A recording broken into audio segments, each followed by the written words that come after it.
Walang yaka talaga, matanda ka. Hindi ka na nahiya. Hindi na nga tumatayo yung ano mo eh. Nagagawa mo pa talagang lumandi sa ibang babae. Saka ba kumukuha ng tigas ng mukha mo para gawin ng mga ganyang bagay? Ano ba pinagsasabi mo? Nagtanong lang yung babae sa akin kung saan yung tamang direksyon. Manahimik ka. Hindi mo na ako maloloko, no? Sa mga ganyang dahilan mo. Gasgas na yan. Ilang taon mo na ginagamit yan. Wala ka na bang ibang style, ha, Tonyo? Napakasira ulo mo talaga. Hindi ka na nahihiya. Pinag-uusapan ka na ng mga chismosa dito sa baryo natin. Isipin mo kung anong gusto mong isipin. Basta ako, wala akong ginagawa masama. Palagi ka na lang ganyan. Palagi ka na lang tamang hinala. Kung ano-ano na lang ang pinag-iisip mo. Sinasabi ko kasi sa iyo, tigilan mo nakakabasa ng mga libro na puro kabitan. Kaya nadadamay ang utak mo eh. Sinisisi mo pa ba yung pagbabasa ko ng libro? Wala namang kinalaman ng mga binabasa ko sa pagiging babaero mo. Bakit ba kasi hindi ka nalang umamin? Marami naman ang nakakalam na marami kang babae, Tonyo. Kahit na kailan talaga, napakasinungaling mo. Wala ko nga aminin dahil wala naman akong ginagawa masama. Sinungaling! Matanda kang sinungaling! Kung ako sinungaling, ikaw, suga pa sa pera. Anong sabi mo? O bakit, hindi ba? Hindi ba suga pa ka nga sa pera? Kapag ako may pera, gusto mo ibigay ko sa iyo. Pero kapag ikaw ang meron, ayaw mo akong hatian. Suga pa! Eh malamang, bakit kita hahatian eh? Alam ko naman kung saan mapupunta yung pera. Di ba nga sa babae mo? Kaya dapat lang napagdamutan kita ng pera dahil di mo naman gagamitin sa maayos. At yung pera mo, tama lang, naibigay mo sa amin ng anak mo dahil kami ang pamilya mo. Kapag nakapagtrabaho na si Edison, hindi na ako magbibigay ng pera sa iyo. Ang kapal naman talaga ng mukha mo. Obligasyon mo, ipapasa mo sa anak natin. Hoy, hindi natin pinagtapos ng pag-aaral yan para lang perahan mo. May sariling buhay ang anak natin at may sarili siyang pangarap. May mga gusto niyang mangyari sa buhay. At hindi niya magagawa yon kung lahat ng pera niya ay isusuporta niya sa atin. May trabaho ka, di ba? May trabaho ako. Kaya nating mabuhay nang hindi umaasa sa kanya. Kaya huwag kang makapal ang mukha mo dyan. Eh ano naman kung umasa ako sa anak natin, eh anak ko siya. Pinaaral ko rin yan. Wala ka talagang kwenta kausap kahit na kailan. Hindi ka talaga nakakaintindi kahit ipaunawa ko sa iyo. Malas ang babaeng nilalandi mo. Paangit ka na nga, inutil pa ang utak mo. Hoy, magdadaan ka sa pananalita mo, ha? Eh ano, mananakit ka? Ha? Mananakit ka? Gusto mo yatang makulong eh. Baka nakakalimutan mo, ha? May kaibigan akong pulis. Ah, yung kaibigan mo kunwari pero may gusto sa'yo. Siraulo ka bang tao ka? Parang apo ko na si Nomer. Anong may gusto? Kahit ano na lang talaga masabi mo eh, no? Palibhasa, gawain mo kasi. Siraulong matandang to. Kung makapagsabi ng matanda, kala mo hindi siya matanda. At least ako, meron akong pinagkatandaan. Eh ikaw, tumanda ka na lang ng paurong. Ikaw sumusobra ka na, ha? Ha? Hindi ba kayo titigil? Dinig na dinig kayo sa labas. Nakakaya kayong dalawa. Ano na naman ba kasi pinag-aawayan nyo? Eh kasi itong tatay mo, babaero. Nakita ko na naman kanina na merong ibang babaeng nilalandi. Eh nag-iilusyon lang yung nanay mo. Wala akong nilalandi. Kakabasa niya ng pocketbook na yan eh. Anong tingin mo sa akin, buang? Tayo naman kasi, kahit nahuling-huli ka na, ayaw mo na lang talagang aminin eh. Nakita rin kita kahapon, may kaharutan kang babae. O ano? Anong dedepensa mo ron? Natamimi ang matandang si Tonyo. Nanahimik na lang ito dahil sa kahihiyan.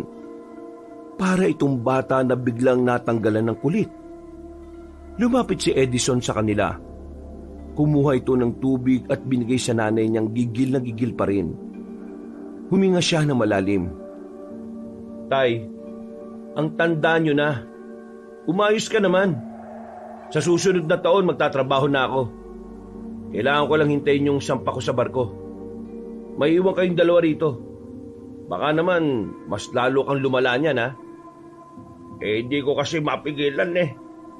Ipaputol mo na yung Junjun mo para wala ka ng kaligayahan. Tay, isipin mo na lang kasi yung pamilya natin. Hindi yung pansarili mong interes. Kapag ako nag-asawa, bubukod na ako. Kayong dalaw na lang ang magkasama. Hahayaan mo bang pati si nanay mawala sa'yo? Paano kung hindi ka naman alagaan ang ipapalit mo sa kanya? Yan, makinig ka sa anak mo. Ikaw kasi wala kang pang-unawa. Puro kamanyakan lang yung nasa isip mo. Tanda-tanda na eh. Bumuntong hininga na lamang ang matandang si Tonyo. Ang kanyang ina naman ay kumalma na rin at mas piniling lumabas na lang ng bahay. Napatingin si Edison sa kanyang ama. Hindi naman yon makapag-angat ng tingin sa kanya. Mais nga kayo. Mga tao sa labas Ikaw na lang palagi ang laman ng usapan. Bigyan niyo naman ako ng kahihiyan. Napapailing na lamang si Edison. Nung hapon na yon, sa halip na magmeryenda ay umalis na lang din ang binata. Tumambay siya sa madalas niyang paglibangan, ang maliit na basketball court sa kanilang baryo. Pag-upo niya, agad na tinabihan siya ng isang binata. Mukhang may problema ka na naman, kaibigan ha. Wala ako. Pera no? Baliw. Hindi. Ay, bad trip lang ako. Bad trip? Bakit na naman? Si tatay Hindi kasi talaga tumitigil sa pambababae niya. Alam mo, kung ano magandang gawin dyan, palayasin mo. Para maramdaman naman niya na mahirap mabuhay kung mag-isa. Doon niya mas mararamdaman na kailangan niya pala kayo. Hindi mapapalayas ni nanay yun. Mahal na mahal ni nanay yun eh. Ano gagawin niyo sa problema niyong yan? Palagi na kaya kayong pinag-uusapan sa palengke. Pinagsabihan ko na naman si tatay pero sana makinig siya. Huwag mo na nga muna isipin yan. Kumusta naman pala yung trabaho? Wala pa. Baka sa susunod na taon pa ako makakasampa. Pasalubong ha? Pasalubong na pinagsasabi mo dyan. Magtatrabaho ako, hindi mamamasyal. Ay, siya nga pala pre. Ano palang nangyari doon sa pamangkin ni Mang Esteban? Nakita ko kanina parang putlang-putla Tapos lantang-lanta. Dinala na nga yata nila sa ospital. Yun ba? Ganito kasi yan pre. Alam mo, sabi na matatanda sa amin, dapat daw di dinala sa ospital Ha? Bakit hindi dadalhin sa ospital? Di namatay yun. Kita mo naman yung itsura, parang hindi na gumagalaw Kaya nga daw, hindi dapat dinala sa ospital. Kasi may posibilidad daw na aswang ang dahilan kung bakit nagkaganon ng pamangkin ni Mang Esteban. Binati raw ng aswang o pinaglaruan. Teka. Ano? Aswang? Seryoso ka ba? Oo, aswang. Hindi ka ba naniniwala sa aswang? Malamang hindi. Sa bagay, kasi ang tagal mo nga pala sa Maynila Pero, totoo yun pre. Nung nawala ka rito, madalas may nakikitang aswang sa gubat. 2 buwan pa lang kasi nung bumalik ka rito Pag tumagal, makakakita ka na rin dito. Ewan ko lang Hindi kasi talaga ako naniniwala sa mga ganyan Pero kung sakaling aswang nga ang may gawa nun, bakit naman gaganunin yung pamangkin ni Mang Esteban? Ano nga ang pangalan nun? Si Lito. Sabi kasi ng iba, maangas daw kasi si Lito Laging napapaaway kahit saan napapadpad. Pero aswang? Hindi ko talaga maisip Alam ko, sa comics lang yan Tsaka, panakot lang yan na matatanda dati, di ba? Hindi ka naman talaga maniniwala kapag hindi mo nakita, di ba? Hintayin mo na lang na ikaw mismo makakita. Wag na nga natin pag-usapan yan. Ang mabuti pa, puntahan na lang natin si Dada. Ang sabi nun kahapon manlilibre siya, di ba? Ay, oo nga no. Pero, hindi ka ba muna maglalaro? Laro muna tayo. Mas nagugutom ako. Tara na, mamburao na muna tayo kay Dada. Binitiwan na muna ni Edgar ang bola at saka sabay na silang naglakad. Mga ilang sandali lang ay narating na rin naman nila ang bahay ng kanilang kaibigan. Madalas na mag-isa lang si Dada roon, kaya diretso pasok na sila sa bakuran. Nakita nila si Dada na nag-aayos ng bangko. Oh, ano na naman ba yan? Tamang ayos ka na naman kahit wala namang sira Iba tama pre Baliw, nasira to kanina. Pinampalo sa akin ni tatay. Ha? Seryoso? Oh, tingnan nyo. Pinakita ni Dada ang malaking pasa sa kanyang likuran. Sa isang iglap, nakaramdam sila ng awa para sa kaibigan nila. Agad nila itong nilapitan at tinabihan. Bumuntong hininga naman si Dada. Bakit pre? Ano ba kasing nangyari? Naiwala ko yung susi ng motor niya Ay loko, magagalit talaga yun. Pero grabe naman yung pinalo ka ng silyan na yan. Saan ka ba pumunta? Pwede naman natin hanapin ngayon Nakasabit lang yun sa tagiliran ko Tapos, inutusan niya ako kanina na bumili. Pagbalik ko, nasa akin pa nga yun Sigurado ka bang wala ka ng ibang pinuntahan? Ibang pinuntahan? Ay, oo, naalala ko na. Kanina pala, kumuha ko ng dahon ng bayabas sa gubat. Panglanggas dun sa sugat ni nanay. Baka mamaya, dun mo naman pala naiwan yung susi. Tulungan ka na namin mahanap yun. Kawawa ka naman Dakong alas 5 ng hapon ay lumarga na ang magkakaibigan. Papunta sila sa gubat. Ang kaso nga lang, hindi nakabisado ni Dada kung saan siya napadaan. Kamot ulo siya habang naghahanap. Ang bihira. Dumilim na lang, wala pa tayong nakikita. Sana pala hindi lang isang flashlight ang nadala natin. Da, ang laki ng gubat Di mo ba talaga matandaan kung saan ka dumaan? Parang sa pagkakatanda ko kasi doon yun galing na nga tayo doon pre. Pero wala naman doon. Baka naman kasi hindi dito sa gubat na wala. Hindi, dito talaga yun. Nung umuwi ako galing dito, wala na yung susi Ay nako, aabutin tayo ng siyam-siyam dito. Ang dilim-dilim pa naman. Sa kanilang pagpapatuloy, hindi na nila namalaya na unti-unti na pala nilang nararating ang pusod ng kagubatan. Hindi nila alintana ang maaring panganib na kanilang haharapin. Ang tanging nasa isip lamang nila ay mahanap ang nawawalang susi. Pre, sobrang layo na natin. Siguro naman hindi ka na nakarating dito kanina, Ang bira naman talaga, Di buti na kaya natin tong buong gubat. Sira ulo. Baka mamaya matuklaw pa tayo ng ahas dyan Pre, ganito na lang. Sa ngayon, kailangan na muna natin bumalik sa atin. Bukas na lang natin hanapin ulit. Pare-pareho naman tayong mga tambay kaya palagi tayong may oras. Iisip mo na lang muna yung suntok ng tatay mo. Uy, para kang timang. Sinasaktan na nga yung tao, ginagawa mo pang katatawanan. Biro lang naman. Sige na, bukas na lang siguro tayo bumalik. Ililibre ko na lang kayo ngayon. Pero baka pares lang Kasi di pa ako nabigyan ng pera ni nanay Walang problema. Nagugutom na rin kasi ako Sakto yan. Sinimulan na ng tatlo ang paglalakad. Nagagawa pa nilang magkwentuhan habang naglalakad. Pero napatigil sila sa tapat ng punong akasya nang may marinig silang tila nangungurog na hayop. Sa kanilang kuryosidad, naisipan nilang hanapin kung saan nagmumula ang kanilang naririnig.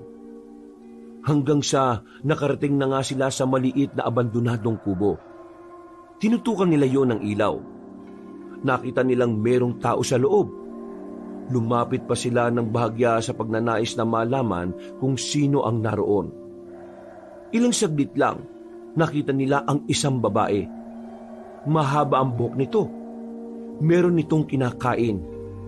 Nang humarap ito sa kanila, kitang-kita nila ang duguan nitong bibig habang sa lapag naman, saka lamang nila napansin ang isang tao na wala ng buhay. Kinakaukaw ng babae ang tiyan ng biktima. Takbo! Naunang tumakbo si Edgar, pero sa huli, nadapa ito sa makapal na sanga. Agad na hinila ni Edison si Edgar. Si Dada naman, nauna na rin tumakbo. Nang bahagyang malayo na sila, ay saka pa lamang nila naisip na magpahinga. Hingal na hingal ang tatlo. Nakatago sila sa likuran ng malapad na katawan ng puno. Patay mo muna yung flashlight mo para hindi niya agad malaman kung nasaan tayo. Ang dilim-dilim sa daan eh. Ang kulit mo. Mamaya na natin gagamitin niya kapag aalis na tayo. Magpahinga muna tayo rito. Sumunod na lamang si Dada sa sinabi ni Edgar. Ilang segundo pa lang pagpatay ni Dada ng flashlight, naramdaman na kagad nila ang presensya ng babaeng aswang. Hindi sila gumalaw para hindi makalikha ng ingay. Maya-maya lang, naririnig na nilang palakas na ng palakas ang yabag ng paa ng aswang.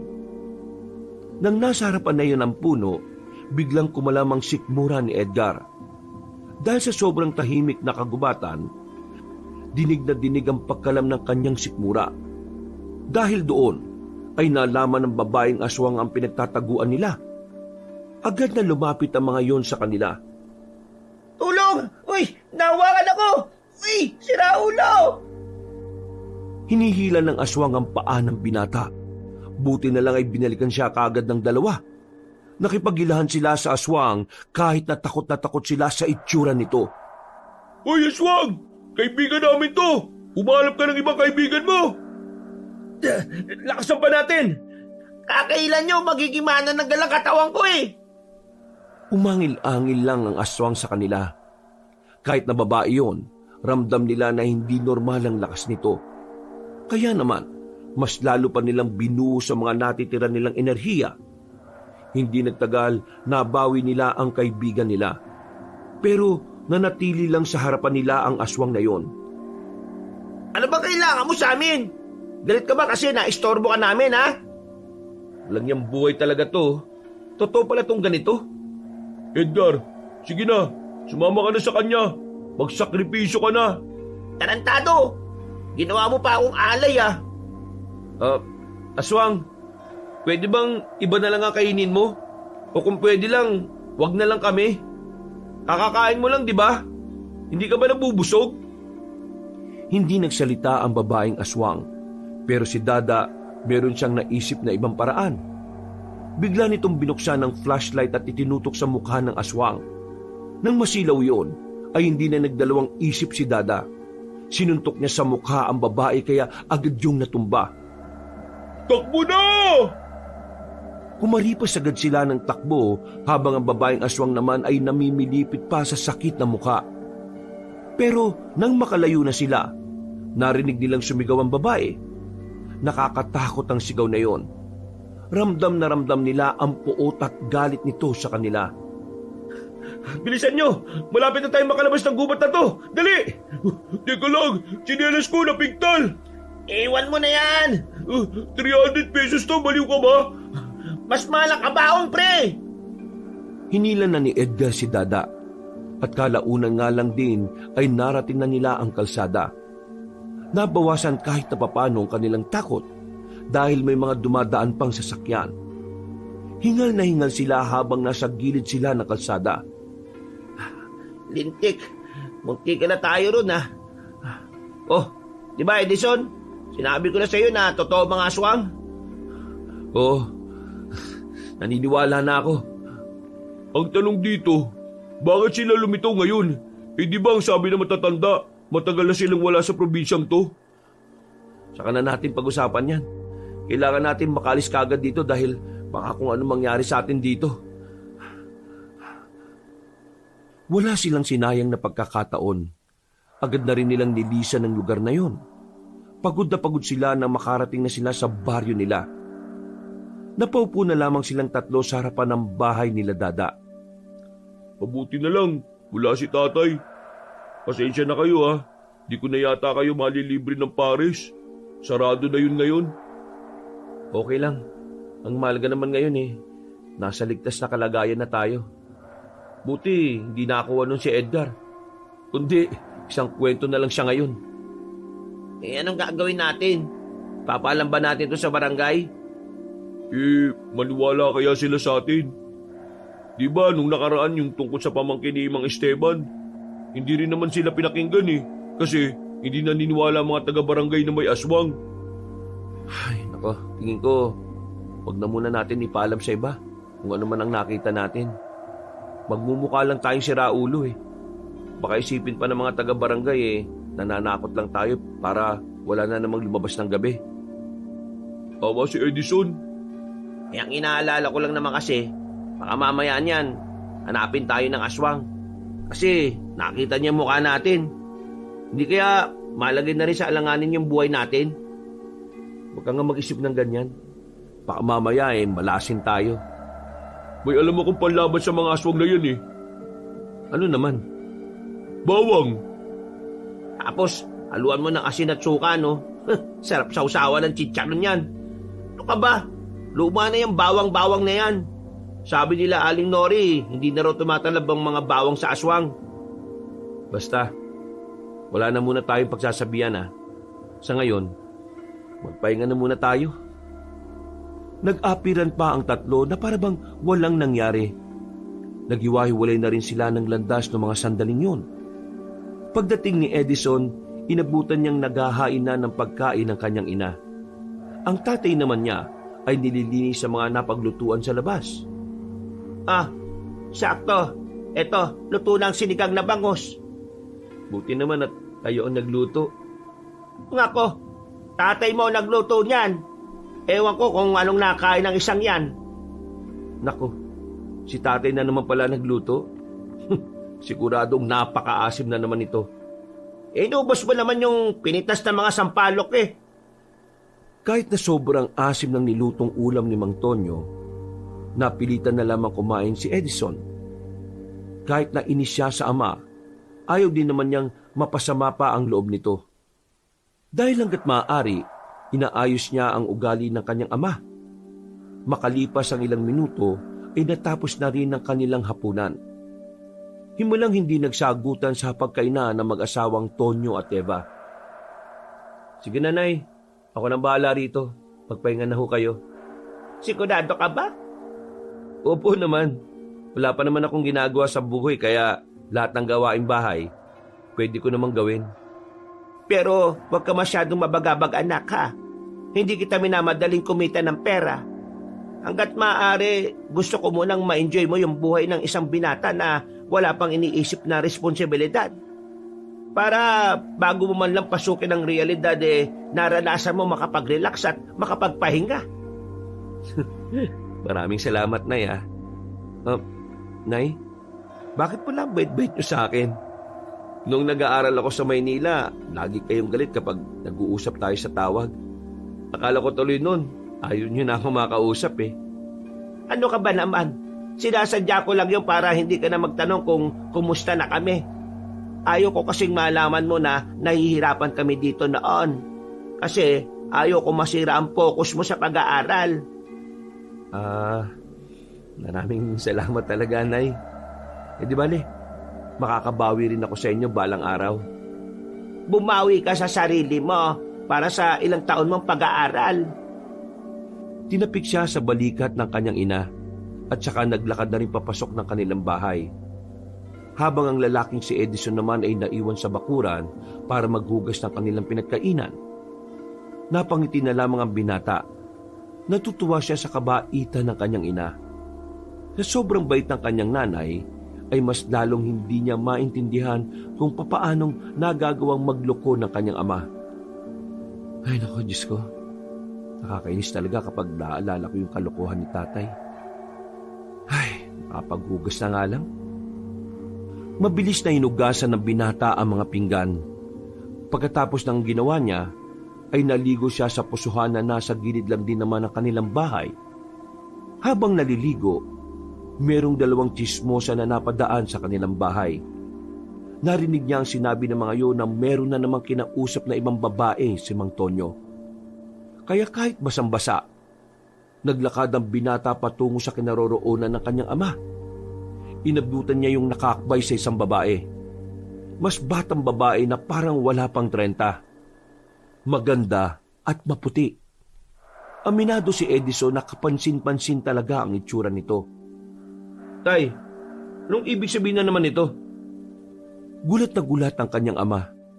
Napabitaw agad ito at saka umalis sa kinauupuan. Nagtinginan din naman ang lahat ng nasa bilyaran. Pero walang pakialam si Edison. Masyado na siyang nababana sa kanyang ama. Anak, dito tayo mag-usap. Oh, ano na naman ang idadahilan nyo? Tropa mo lang yun. O baka sabihin mo sa akin na ayos lang akbayan yun kasi may lawit. Loko ka. Hindi yung bakla. Yun nga ang punto eh. Nang bababae ka na naman. Akala ko ba nagkaintindihan na tayo na pipilitin mong baguhin yung ganitong ugali mo? Ano na naman ba to? Kung hindi ko pa maririnig sa iba, hindi ko rin talaga malalaman eh ano. Kasi mahirap talaga eh. O anong gagawin natin ngayon? Palalayasin nyo na ba ako? Malaki naman ang ambag ko sa bahay ah. Nasa katinoan pa ba ang utak mo, Tay?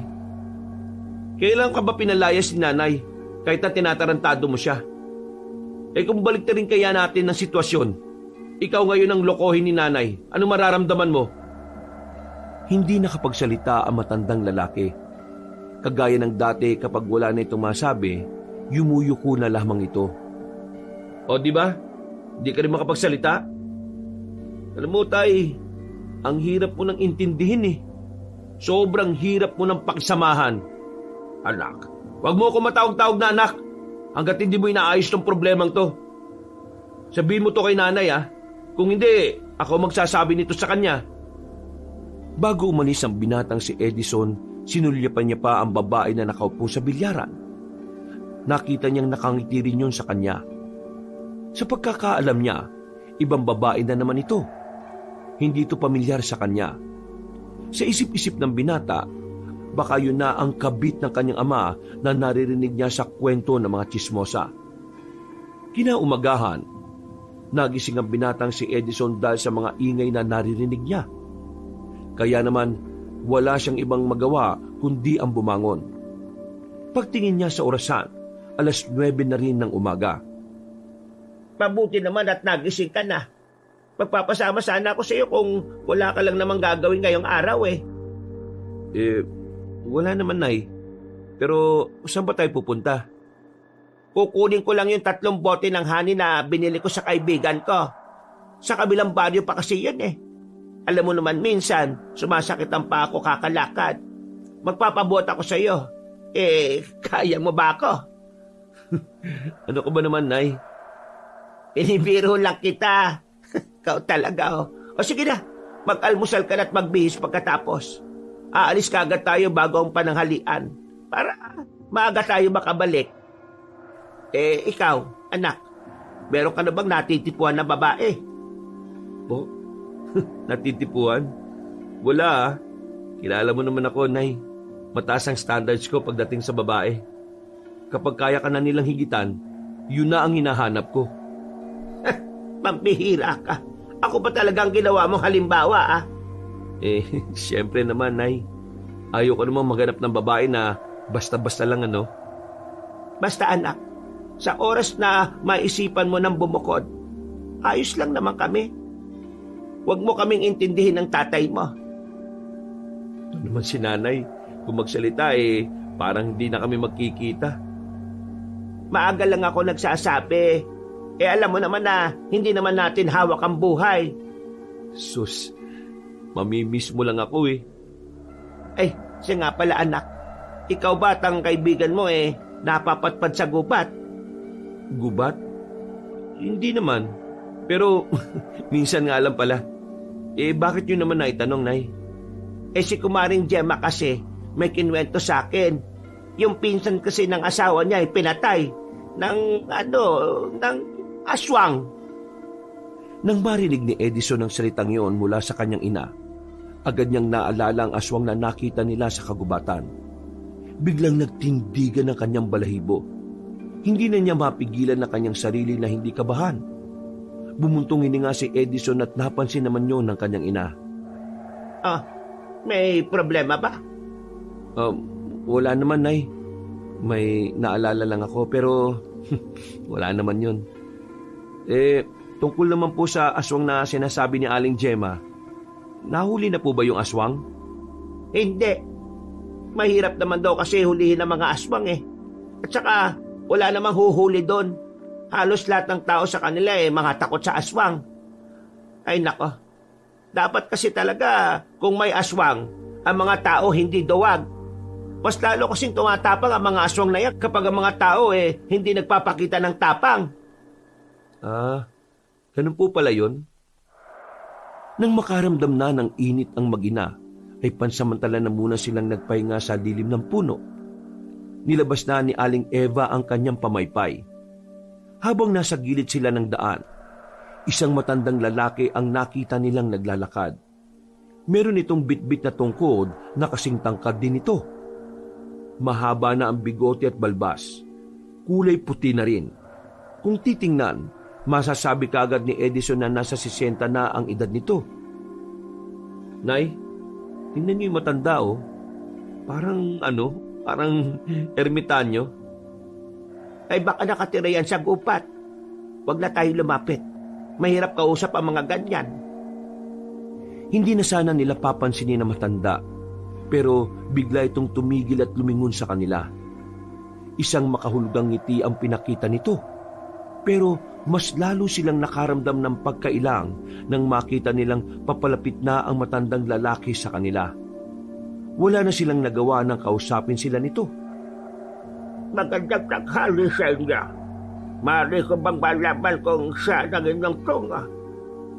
Nay, bakit ang lalim niya magsalita? Aba, ewan ko. Sila yata nagugula kayo sa aking biglang paglitaw. Kung gayon, sasabihin ko na lang ang nais kong sabihin sa inyong mag-ina. Lalong-lalo na sa iyo, Eva. Ay, teka. Paano mo naman ako nakilala? Ang aking pagkakakilanlan ay hindi na mahalaga. Dahil ang mahalaga sa mga sandaling ito ay ang kaligtasan niyong dalawa. Nais ko lamang iparating na wala kayong kasalanan sa kung ano man ang ginawa ng matandang lalaki na yon. Ngunit nais ko kayong paalalahanan na hanggat maaari, ibalik niya ang kanyang kinuha. Sandali lang ho. Sino ho ba ang tinutukoy ninyo?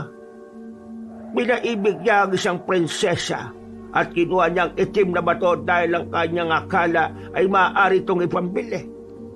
Ngunit ang itim na bato na iyon ay sadyang makapangyarihan.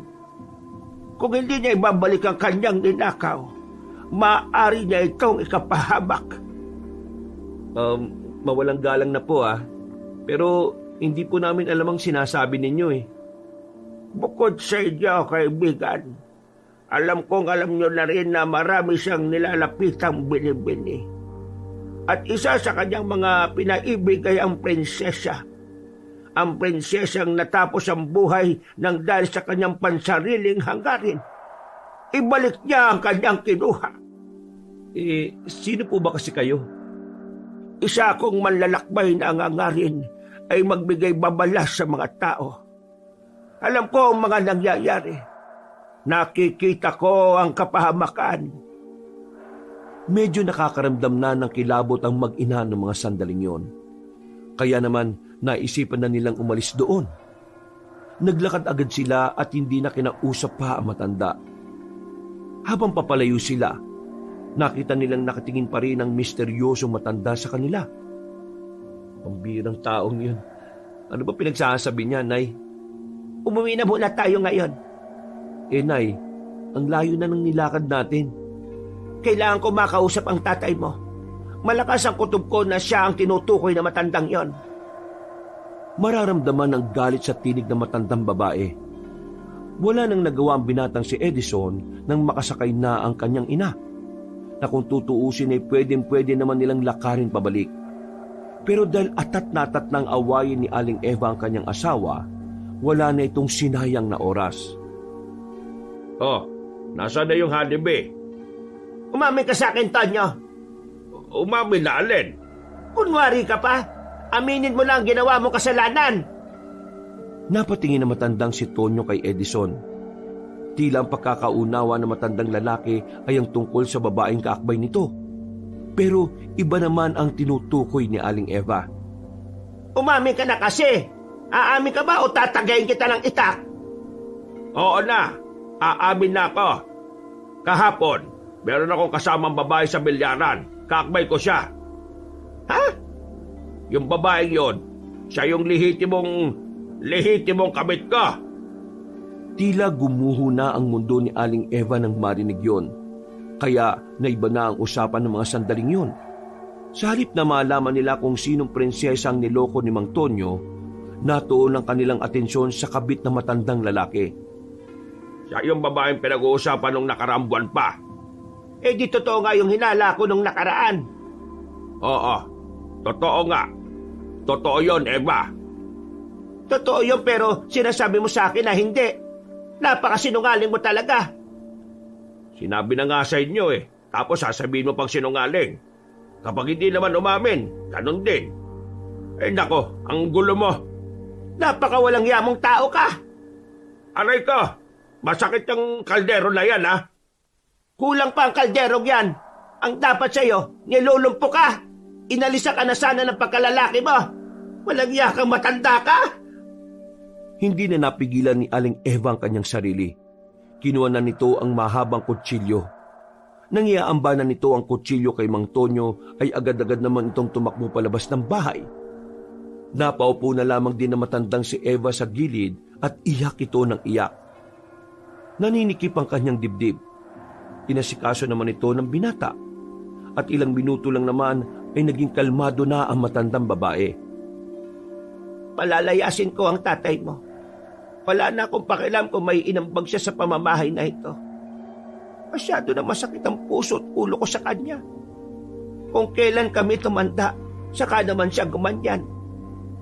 Eh kung yan po ang desisyon ninyo, hindi ko na yun tututulan. Inagalang ko ang nararamdaman nyo, Nay. Masensya ka na, Edison. Nakikita mo pa mga ganito. Nadadamay ka pa. Nay, anak niyo ako. Karamay niyo ako palagi. At hindi ko naman kukonsinti ng ginagawa ni tatay. Tatandaan niyo palagi, kakampi niyo ako. Tumango na lamang ang kanyang ina, pero nakatulala pa rin ito sa ibaba. Balisa at hindi pa rin tumitigil sa pag-iyak. Noong mga sandaling yon, matinding galit din ang nararamdaman ni Edison para sa kanyang ama. Pinipigilan niya lamang ang kanyang sarili na makapanakit. Sandali niyang iniwan ang kanyang ina at lumabas siya sa kanilang bahay. Nakasalubong niya pa si Dada at si Edgar, pero hindi niya yun kinausap. Diretso lamang siyang nagpunta sa bilyaran. Sakto namang nakita niya roon ang kanyang ama na kasama na naman ang babae na sa pagkakarinig niya, Sonia ang pangalan. Uy! Anong gagawin mo, pre? Pre, relax lang ha. Hindi niya pinakinggan ang sinabi ng kanyang dalawang kaibigan. Agad niyang nilapitan ng ama at hinila ito sa inuman. Sinusubukan ko hindi makapanakit eh. Pero yung ginawa mo kay nanay, hindi ko na kaya pang tiisin. Biglang sinuntok ni Edison si Mang Tonyo.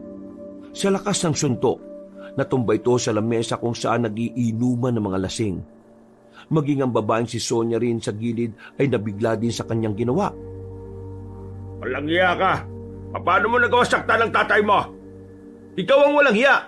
Paano mo nagagawang bastusin at saktan si nanay? Ha? Paano? Pre, tama na. Tatay mo pa rin yan. Wala akong ama na kagaya niya. Kung pwede ko nga lang sana nahilingin na sana mamatay na to kagad eh. Abat, lokong bata to ah. Edison, tama na. Manahimik ka. Ikaw ang dahilan kung bakit nasasaktan ng nanay ko ngayon eh. Tapos, sasabihin mo sa akin ngayon na tama na. Baliw ka ba talaga? Hindi mo na lang ba iniisip na merong pamilya yung matandang yan? At hindi ka na ba nahihiya? Parang lolo mo na ang tatay ko ah. Halos magkasing edad nga lang yata tayo eh. Tapos, bumatol ka sa matandang yan? Bakit? Dahil may pera? Nabibigay niya ba ang luho niya sa'yo? Ganun ka na ba kababang babae, ha? Isipin mo na gusto mong isipin. Pero totoong masaya ako kapag siya ang kasama ko. Wala akong pakialam kung gaano ka kasaya. Ang sinasabi ko, sumira ka ng pamilya. May sinatang kang tao. May binastos kang tahanan. Edison, umalma ka nga muna. Pwede naman natin pag-usapan ng mga bagay na ganito eh. Ikaw, Tay, isoli mo kung ano man yung kinuha mo. Dahil kapag kami ni Nanay ang nadamay sa katarantaduan mo, mas lalo ka namin hindi mapapatawad. Nanlalaki ang mga mata na matandang si Mang Tonyo. Pero agad na rin namang umalis doon si Edison. Sa inis niya, tumambay na lamang muna siya sa kagubatan para magpalamig ng kanyang ulo. Banas na banas siya sa mga nangyayari. Gusto niyang bugbugin ang kanyang ama pero hindi niya yung magawa. Kahit na papaano, ginagalang niya pa rin ng tatay niya. Pambira din naman kasi karakas ng tatay mo eh. Kahit matanda na, talagang ang lakas ng sex appeal, pre. Kaya ang dami tuloy talagang nalolokong babae. Tingin ko pre, kailangan nyo lang talagang palayasin si Mang Tonyo. Kasi parang anay yan pre. Unti-unti niyang wawasakin ang buhay ninyo. Palalayasin na siya ni Nanay. At sana lang talaga, hindi na siya bumalik. Eh si Aling Eva naman, kakayanin niya kayang mawala ang tatay mo? Oo nga, parang sobrang mahal na mahal ng nanay mo si Mang Tonyo eh. Hindi ko alam kung ano na mangyayari. Basta ako, sagad na ako. Hindi ko natatanggapin yung matandang yun sa buhay namin. Huminga ng malalim ang binatang si Edison. Kahit na papaano ay gumagaan ang kanyang pakiramdam dahil sa sariwang hangin na kanyang nalalanghap. Kaya ba tayo pre? Yung tungkol dun sa aswang na humabol sa atin, ano na kayang balita ron? Wala namang makahuli. Pinsan ang kakilala ni Nanay yung biktima. Sabi ni Nanay, yung aswang daw na yun sa kabilang baryo naglalagi nito mga nakaraan. Kumbaga, yung nakita natin, dinala niya lang dito sa kagubatan ng baryo natin. Nakakilabot pa rin kapag naalala ko yung mukha niya, pre. Buti na lang talaga, hindi niya tayo nagawang habulin. Pero pre, ano pala yung sinabi mo kanina sa tatay mo? Yung sinabi mong may ibabalik niya na ano? Ano bang bagay yun? Dahil naitanong na rin naman ni Dada ang tungkol doon, hindi na rin siya nagdalawang isip pa na ikwento ang tungkol sa sinabi sa kanila na matanda. At dahil nga sa kwentong yon, nagkaroon ng haka-haka sa utak si Edgar at Dada. Pre, di kaya yung matandang yun may alam talaga?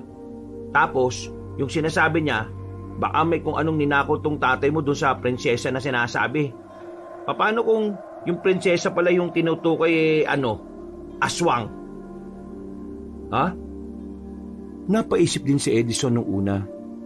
Inisip niya na malabo pero nang pagtagpi-tagpain niya ang lahat ng detalyeng nasa isip niya, sa kanya lamang napagtanto na maaring pwedeng ang ganun ang sinasabi ng matandang lalaki. Kasi tingnan mo pre kung paano magsalita yung matandang yun parang nakakabahala talaga no? Ibig sabihin, maaring mababangis ang manakit sa tatay mo kapag di niya isinauli yung itim na bato. At ang itim na bato, kadalasan ginagamit yan ng mga aswang kapag meron siyang ginagawang kakaiba sa katawan nila Kagaya na lang ng pagpapalitan nyo. Basta, marami. Ibig sabihin kung tama nga ang mga sinasabi nyo, pwede rin kaming madamay ni Nanay. Ayaw kasi sa matanda, patay na yung prinsesa Siguradong gaganti ang mga iyon kay tatay kung siya ang dahilan ng pagkawala ng prinsesa na sinasabi. Nagkatinginan ng tatlo sa mga pumapasok na ideya sa utak nila. Nagdudulot ito ng kakaibang kaba. Nang lumamig na ang ulo ng binatang si Edison ay agad na rin itong umuwi ng kanilang bahay. Inabutan niya ang ina na nagluluto ng banana Q para sa kanilang merienda. Ngumiti ito sa kanya na para bang walang nangyari. Pero kahit na nakangiti ang matandang babae, nararamdaman niya pa rin ang sakit na nararamdaman ito. Nakarating sa akin yung ginawa mo sa tatay mo. Hindi ko na kasi talaga kaya na Nakakainis na Hindi mo na sana ginawa yon. Ayaw ko na nasisira ka sa mga tao. Isa pa, alam kong hindi ka tipo ng tao na nananakit. Nay, hindi niyo naman siguro ako masisisi. Matagal ko na rin namang nasasaksihan yan Hindi pa rin siya tumitigil kahit na anong sabi sa kanya. Pero, ayos na kasi sa akin yon. Ano po? Ayos ang alin? Ang pagluloko niya? Matagal ko naman ang nararamdaman na ang tatay mo. Gusto niya na sa iba. Ako naman, inihahanda ko na ang sarili ko sa mga ganitong klase ng pangyayari. Tanggap ko na ngayon. Nauunawaan ko na hindi lahat ng bagay ay maibibigay ko. At kung sa iba niya nararamdaman yon, hahayaan ko na lang siya. Kaya lang naman ako nagagalit dahil ayaw ko ng pinagmumukha kong tanga. Gusto ko na inaamin sa akin. Ngayong inamin naman niya na sa akin, ayos na ako. Sisimulan ko na lang mamuhay na ikaw na lang ang iniisip. Walang salitang lumabas sa bibig ni Edison. Naramdaman na lamang niyang tumutulo na ang kanyang luha. Hindi dahil sa lungkot na sira na ang kanyang pamilya, kundi dahil sa kung papaano sinasakripisyo ng kanyang ina ang nararamdaman nito para sa ikasasaya ni Mang Tonyo. Anak, may mga bagay na kailangan mo na lang talagang tanggapin. Sa buhay, kung ano yung may magandang dulot sa iyo, doon ka dapat nakatuon. Sa buhay ko, ikaw yon at hindi ang iyong ama. Kaya naman, sa iyo ko na lang itutuon ang atensyon ko. Kahit na anong maitulong ko, gagawin ko para lang maging masaya tayong dalawa. Huwag kayong mag-alala, Nay. Hahanap ako ng ibang trabaho na kung saan magkakasama pa rin tayong dalawa. Paano ang pagbabarko mo? Hindi ba pangarap mo ang maging seaman? Ang pangarap ko na po ngayon ay mas makasama pa kayo ng mas matagal. Hindi na napigilan ng binata ang kanyang sarili. Niyakap na niya ang kanyang ina. Noong mga sandaling yon, ay nararamdaman niya ang kaginhawaan. Napagtanto niya na mas magiging magaan pala ang lahat kung matututo tayong tanggapin ang mga bagay na mahirap nang baguhin. Nung gabing yon, Sigurado ka bang ayos ka lang? Ayos lang naman pre kung iiyak ka sa amin. Hindi ka naman namin huhusgahan eh. Ang sabi nga nila, ang pag-iyak para ding pagtawa. Pinapakita mo lang kung ano ang tunay mong nararamdaman. ayos na ako. Maraming salamat sa concern niyo. Alam niyo, napagtanto ko lang din kasi minsan kaya pala tayo nahihirapan dahil sa pag-asa na parang ilusyon na lang sa buhay natin. Pag-asa na ilusyon? Ano yun? Ang ibig kong sabihin, umaasa pa rin tayo sa isang sitwasyon na alam naman nating matagal nang wala. Yung dahil lang sa mga alaala, kaya akala natin may sasalba pa. Tinanggap ko na lang na hindi na talaga magbabago si tatay. Kaya eto, magaan na rin ang pakiramdam ko. Si nanay rin ganun rin. Tama nga sinasabi nila, no? The best way to feel better is to accept the truth. Tama ba yung English ko? Ewan ko sa'yo. Pwede naman kasing Tagalogin Siya nga pala, Dada. Nahanap na ba yung susi ng tatay mo? Oo, nahanap ko na. Nasa ibabaw lang pala ng altar. Siraulo ka talaga no? Muti ka pa tayo malapan ng aswang dahil niya sa susi na yan tapos nasa altar lang pala. Sorry naman. Baka kalimutin na kasi ako Ha? Ano yun? Napatay yung tatlong binata habang nakatambay sila sa lumang waiting shed dahil sa kanilang narinig. Nakilala ni Edison ang tinig na yun. Hindi siya maaaring magkamali. Boses yun ng kanyang ama. Hindi nagtagal, nakita na lamang nila ang matandang si Tonyo na tumatakbo papalapit sa kanila. Natataranta ito sabay sabing, "May mga aswang! Nakita ko sila! Kitang-kita ko! Munti ka na nila akong kunin!" Magsasalita pa sana si Edison pero agad na rin pumasok ng baryo ang kanyang ama. Dumampot sila ng kahoy sa gilid nang marinig ang mga hiyawan ng mga nilalang. Pero hindi rin naman yun lumapit sa kanila. Papasok na sana sila sa loob ng baryo pero nakakasalubong naman nila ang kabit ni Mang Tonyo, si Sonia. Nagmamadali itong maglakad patungo palayo. "Oy! May mga aswang dyan! Gusto mo na bang malapa? Hindi lumingon sa kanila ang magandang babae. Diretso lamang yung naglakad. Bagay na ipinagtaka naman nila. Hindi kasi nila alam kung bakit tila pupuntahan pa ng dalaga ang kinaroroonan ng mga aswang. Iyalan natin siya. Kabit naman yun eh. Dapat sa mga kabit, pinapapak talaga ng mga aswang.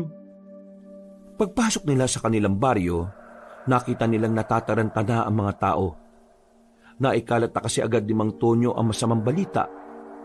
Madali itong nagdulot ng katatakutan sa mga tao. Umina muna kayo sa inyo. Aasikasuhin ko lang si nanay. Tila nasa isang pelikula ang kanilang baryo ng mga sandaling yon.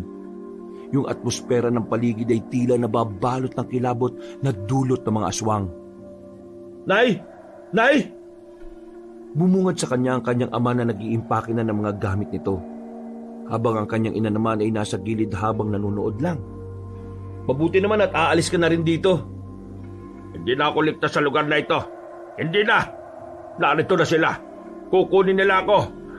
Hindi to pwede. Hindi ako pwede mamatay. Hindi ako papayag.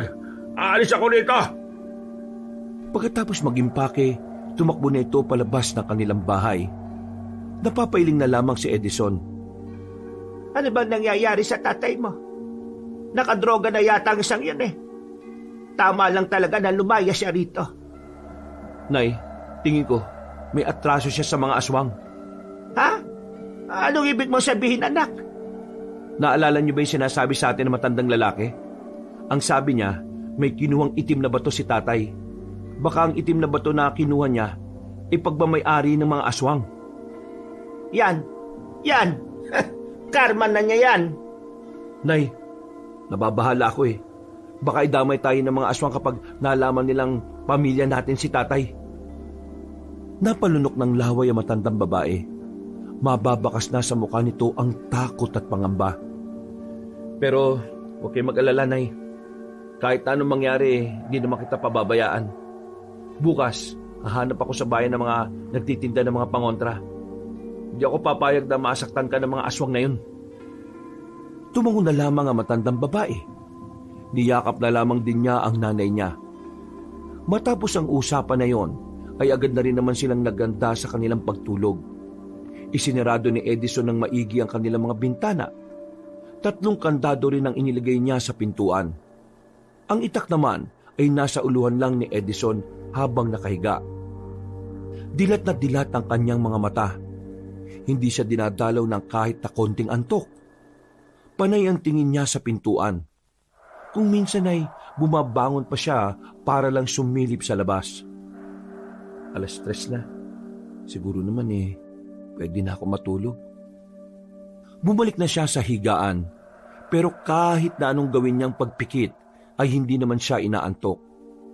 Namalaya na lamang niya na inabot na pala siya ng umaga. Dilat na dilat pa rin ang kanyang mga mata. Napatingin siya sa kanyang pintuan nang bumukas yun at bumungad ang kanyang ina. Yung dalawa mong kaibigan, kaya aga-aga nasa bakuran na. Hinahanap ka. May lakad ba kayo ngayong araw? Oh, wala naman, Nay. Pero siguro magpapasama na lang ako sa kanila sa bayan para humanap ng pangontra. Ako naman mamaya, doon na muna kay Maring Tireng. Magluluto kasi ako doon. Sayang din ang ibabayad nila. Tumango na lamang si Edison at agad na lumabas para kausapin si Edgar at Dada. Nang makita na siya ng mga yon, ay agad siyang hinila palayo sa bahay nila. Pabulong na nagsalita ang dalawa. Nakakagulat na balita, pre. Sobrang nakakagulat, pre. Hindi ka maniniwala. Ano ba kasi yun? Yung mga aswang kagabi na tinakbuhan ng tatay mo, doon na lahat. Ha? Patay ang lahat ng mga aswang? Teka, paano mangyayari yun? Yun nga ang palaisipan, pre. Sinong pumatay at papaano? Ang sabi lang kasi sa mga narinig namin, nasa 5 aswang na puro lalaki ang bangkay. Lahat ng yun, merong hiwa sa leeg. Alam mo, inalangan namin ni Dada. Parang biyasa yung pumaslang sa mga aswang na yun eh. Yung para talagang pumapas lang siya ng aswang. Manunugis ang tawag doon. Teka, ibig sabihin, may isang manunugis dito sa atin? Oo, malamang meron. Mabuti nga yun para kahit na papano, may nagtatanggol sa atin. Hindi nakatiis si Edison ng umagang yon. Pumunta sila sa lugar kung saan naroon pa rin ang mga katawan ng mga aswang. Pagdating nila doon, nagkukumpulan pa rin ang mga tao. Karamihan sa mga naroroon ay mga tsismosa. Palis na sila nang mapansin ni Edison na naroon din ang babaeng si Sonia. Kalmado lang ang babae na parabang wala man lang nararamdaman na pangamba dahil sa mga nangyari. Nilapitan sila nito at nagtanong, Edison, alam mo ba kung nasaan ang tatay mo? bakit? Mukha ba akong tanungan ng mga taong nawawala? Nasa panganib ang buhay niya. Wala akong pakialam. Maganda nga mawala na siya para mabawasan na yung salot sa mundo Naiintindihan ko nararamdaman mo. Hindi mo ako naiintindihan. At kahit na kailan, hindi mo maiintindihan. Nagawa mo nga manira ng pamilya Tapos, naiintindihan mo? Kadiri ka.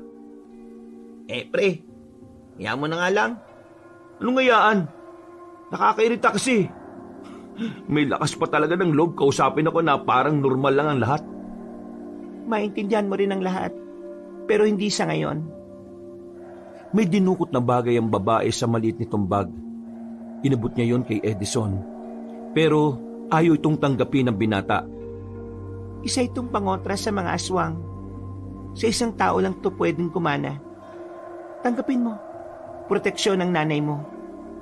Tinatarantado mo ba talaga ako, ha? Matapos mong saktan ng nanay ko, ngayon naman bibigyan mo siya ng sinasabi mong pangontra? Ano to? Pinaglalaruan mo lang ang nanay ko? Hindi kita masisisi kung yan ang iisipin mo sa akin. Pero kung gusto mo magkaroon ng proteksyon ng nanay mo, tanggapin mo ito.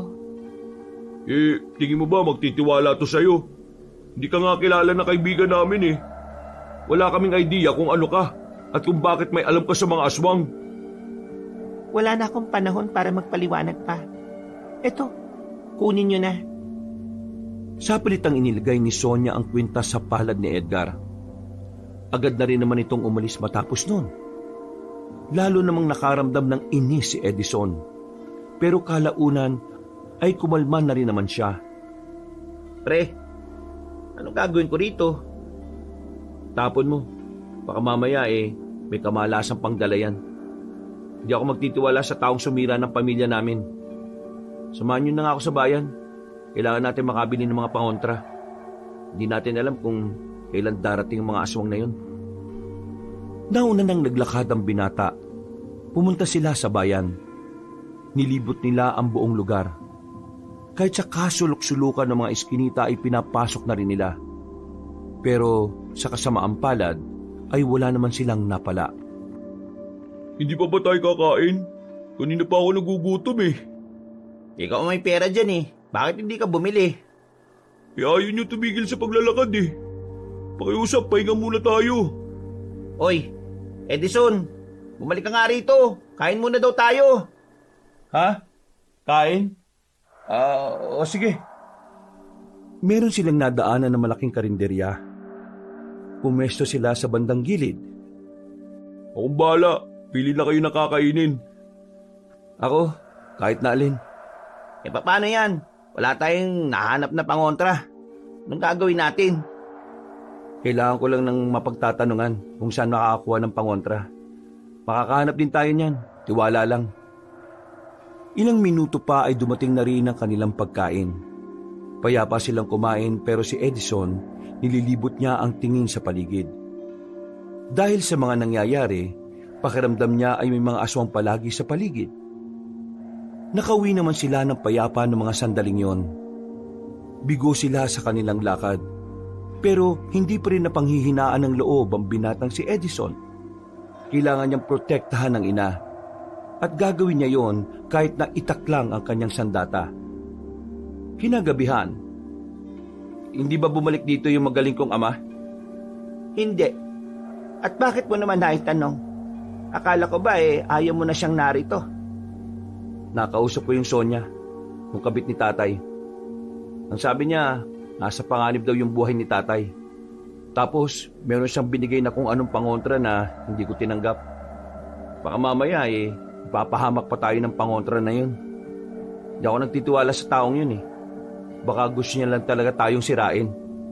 Nakita ko rin ang babaeng yon. Maganda siya. Matangkad at mukhang maamo ang mukha. Inaamin ko nung una kong kita sa kanya hindi ko agad naisip na magiging kapit siya ng tatay mo. Parang ang hirap paniwalaan. At parang nahihiwagaan din ako sa babaeng yon. Parang meron siyang itinatago. Misteryoso ang katauhan niya para sa akin. Nay, huwag niyong sabihin na nakakalimutan niyo nang siya ang sumira sa pamilya natin. Hindi ko naman nakakalimutan. Pero mas hindi ko nakakalimutan na ang ama mo ang punot dulo ng lahat ng ito. Sige na, tapusin na lang natin itong kinakain natin. Bahala na ang ama mo kung saan man siya mapapadpad. Itinuon na lamang ni Edison ang kanyang atensyon sa kinakain niya. Napapailing na lamang siya. Hanggang sa mga sandaling yun kasi, mainit pa rin talaga ang ulo niya sa babaeng si Sonia. Kahit na kailan, hindi niya mapapatawad ang babaeng yun. Nakakainis. Hindi na naman ako makatulog. Magdadalawang araw na akong walang maayos na pahinga. Bumuntong hininga na lamang ang binatang si Edison. Babalik pa lang sana siya sa higaan nang marinig niyang may mga kumakaluskos sa labas ng kanilang bahay. Nagising din ang kanyang ina dahil sa mga tunog na yun. Sumilip ang binatang si Edison sa maliit na siwang sa bintana. Wala siyang nakikita sa labas. Pero malakas ang kutob niya na naroon lamang ang mga nilalang. Kaya naman hindi siya naging kampante. Nay, dadaan tayo sa silong. Aalis na muna tayo ngayong gabi. Hindi ba delikado kung lalabas tayo? Mas delikado kung nandito tayo. Dahil anumang oras pwede nila tayong pasukin. Wala na silang sinayang na oras. Binuksan na nila ang butas sa kanilang sahig kung saan kakasya ang isang tao. Daan yun patungo sa silong ng kanilang bahay. Nang masiguro ni Edison na wala ang aswang doon, dali-dali na niyang inalalayan ang kanyang ina. Sa puntong ito, nababasa na ni Edison ang mga nangyayari. Para sa kanya, hindi makuha ng mga aswang ang itim na bato, kaya gagamitin sila ng mga nilalang laban kay Mang Tonyo. Nay, kumapit ka lang sa akin ha. Naroon sila sa harapan, kaya dito tayo sa gilid dadaan. Marahan silang naglakad. Madilim sa parting yon kaya nahirapan silang makaalis. Pero makalipas lang ang halos 5 minuto, tuluyan na silang nakalagpas sa masukal na daan. Nasa labas na sila. Nasa gilid ng kalsada. Nagmamadali silang nagtungo sa bahay nila Edgar. Manghiram sila ng tricycle sa tatay nito. Pero nang dumating sila roon, wala ang tricycle. Tanging si Edgar lang ang inabutan nila. Pasensya na pre, pero umalis si tatay Malas talaga Pero sasamahan ko kayo. Punta natin si Tio. May sasakyan yun. Marunong naman ako magmaneho kaya ihatid ko kayo sa ligtas na lugar. Nako, baka pati ikaw ay masaktan ng mga aswang. Wala pong problema sa akin. Para saan pa po't naging tropang tunay ko itong si Edison. Mabilis nilang nilakad ang daan, pero sa hindi inaasahang pagkakataon, merong natapakan na bubog si Edison. Hindi naman malalim ang kanyang sugat, pero lumabas pa rin ang dugo roon. Malas naman talaga Kainis. Akin na nga, tatalian ko ng tela. Sumandal na muna silang umupo sa gilid ng kalsada. Pero habang inaasikaso na matanda ang binata, dito na nila narinig ang mga aswang. Muling kumabog ang kanilang dibdib. Pre, mukhang naamoy nila yung sugat mo Kailangan na talaga natin makalis. Mga ilang sandali lang, tuluyan na nga silang nahanap ng mga aswang. Nakakakilabot ang mga itsura ng mga yon. Ang mga ulo nito ay parang ulo ng baboy na nakalabas pa ang malalaki at mahahabang pangil. Ito na nga yung totoong malas. Nay, sa likod ka lang Alingay ba? Suotin niyo po ito. Bigay po ito ng kabit ni Mang Tonyo. Pero wag na po tayong mag-inarte. Baka naman tumalab yan. Pambira ka naman Bakit hindi mo pa tinapon yan? Naisip ko kasi baka magamit natin sa mga ganitong sitwasyon eh. Hindi na hinintay pa ni Edgar na umalma ang matandang babae. Sapilitan niya itong isunod sa leeg ni Aling Eva. Maya-maya pa, nagsimula na ring lumapit sa kanila ang mga aswang. Unang hinila sa kanila ay ang matandang si Eva. Dinala ito sa madilim na parte ng kagubatan. Habang sila naman ay pilit na nakikipaglaban kahit na kahoy lang ang daladala nilang panlaban. Nay! Pre, sa likod mo! Munti ka nang tamaan ng kalmot si Edison. Mabuti na lang agad silang hinila ni Edgar. Hindi malapitan ni Edison ang kanyang ina. Kinakabahan siya na baka nilapanan ng aswang ang matandang babae. Mga bisit kayo! Bisit! Bisit! Inambahan ni Edison ng kahoy ang mga aswang, pero hindi pa rin yun naging sapat. Hanggang sa dumating na nga ang puntong napaupo na lang sila dahil wala na silang kayang gawin. Marahan silang nilapitan ng mga aswang. Buong akala nilang dalawa ay katapusan na ng kanilang buhay. Pero biglang dumating ang babaeng si Sonia. May dala-dala itong espada na kulay ginto. Nanlalaki ang mga mata ng magkaibigan nang makita kung papaanong pinagpapapaslang ni Sonia ang mga nilalang. Hindi man lang umuubra ang mga yon kahit nasa 7 aswang yon. Ayos lang ba kayo?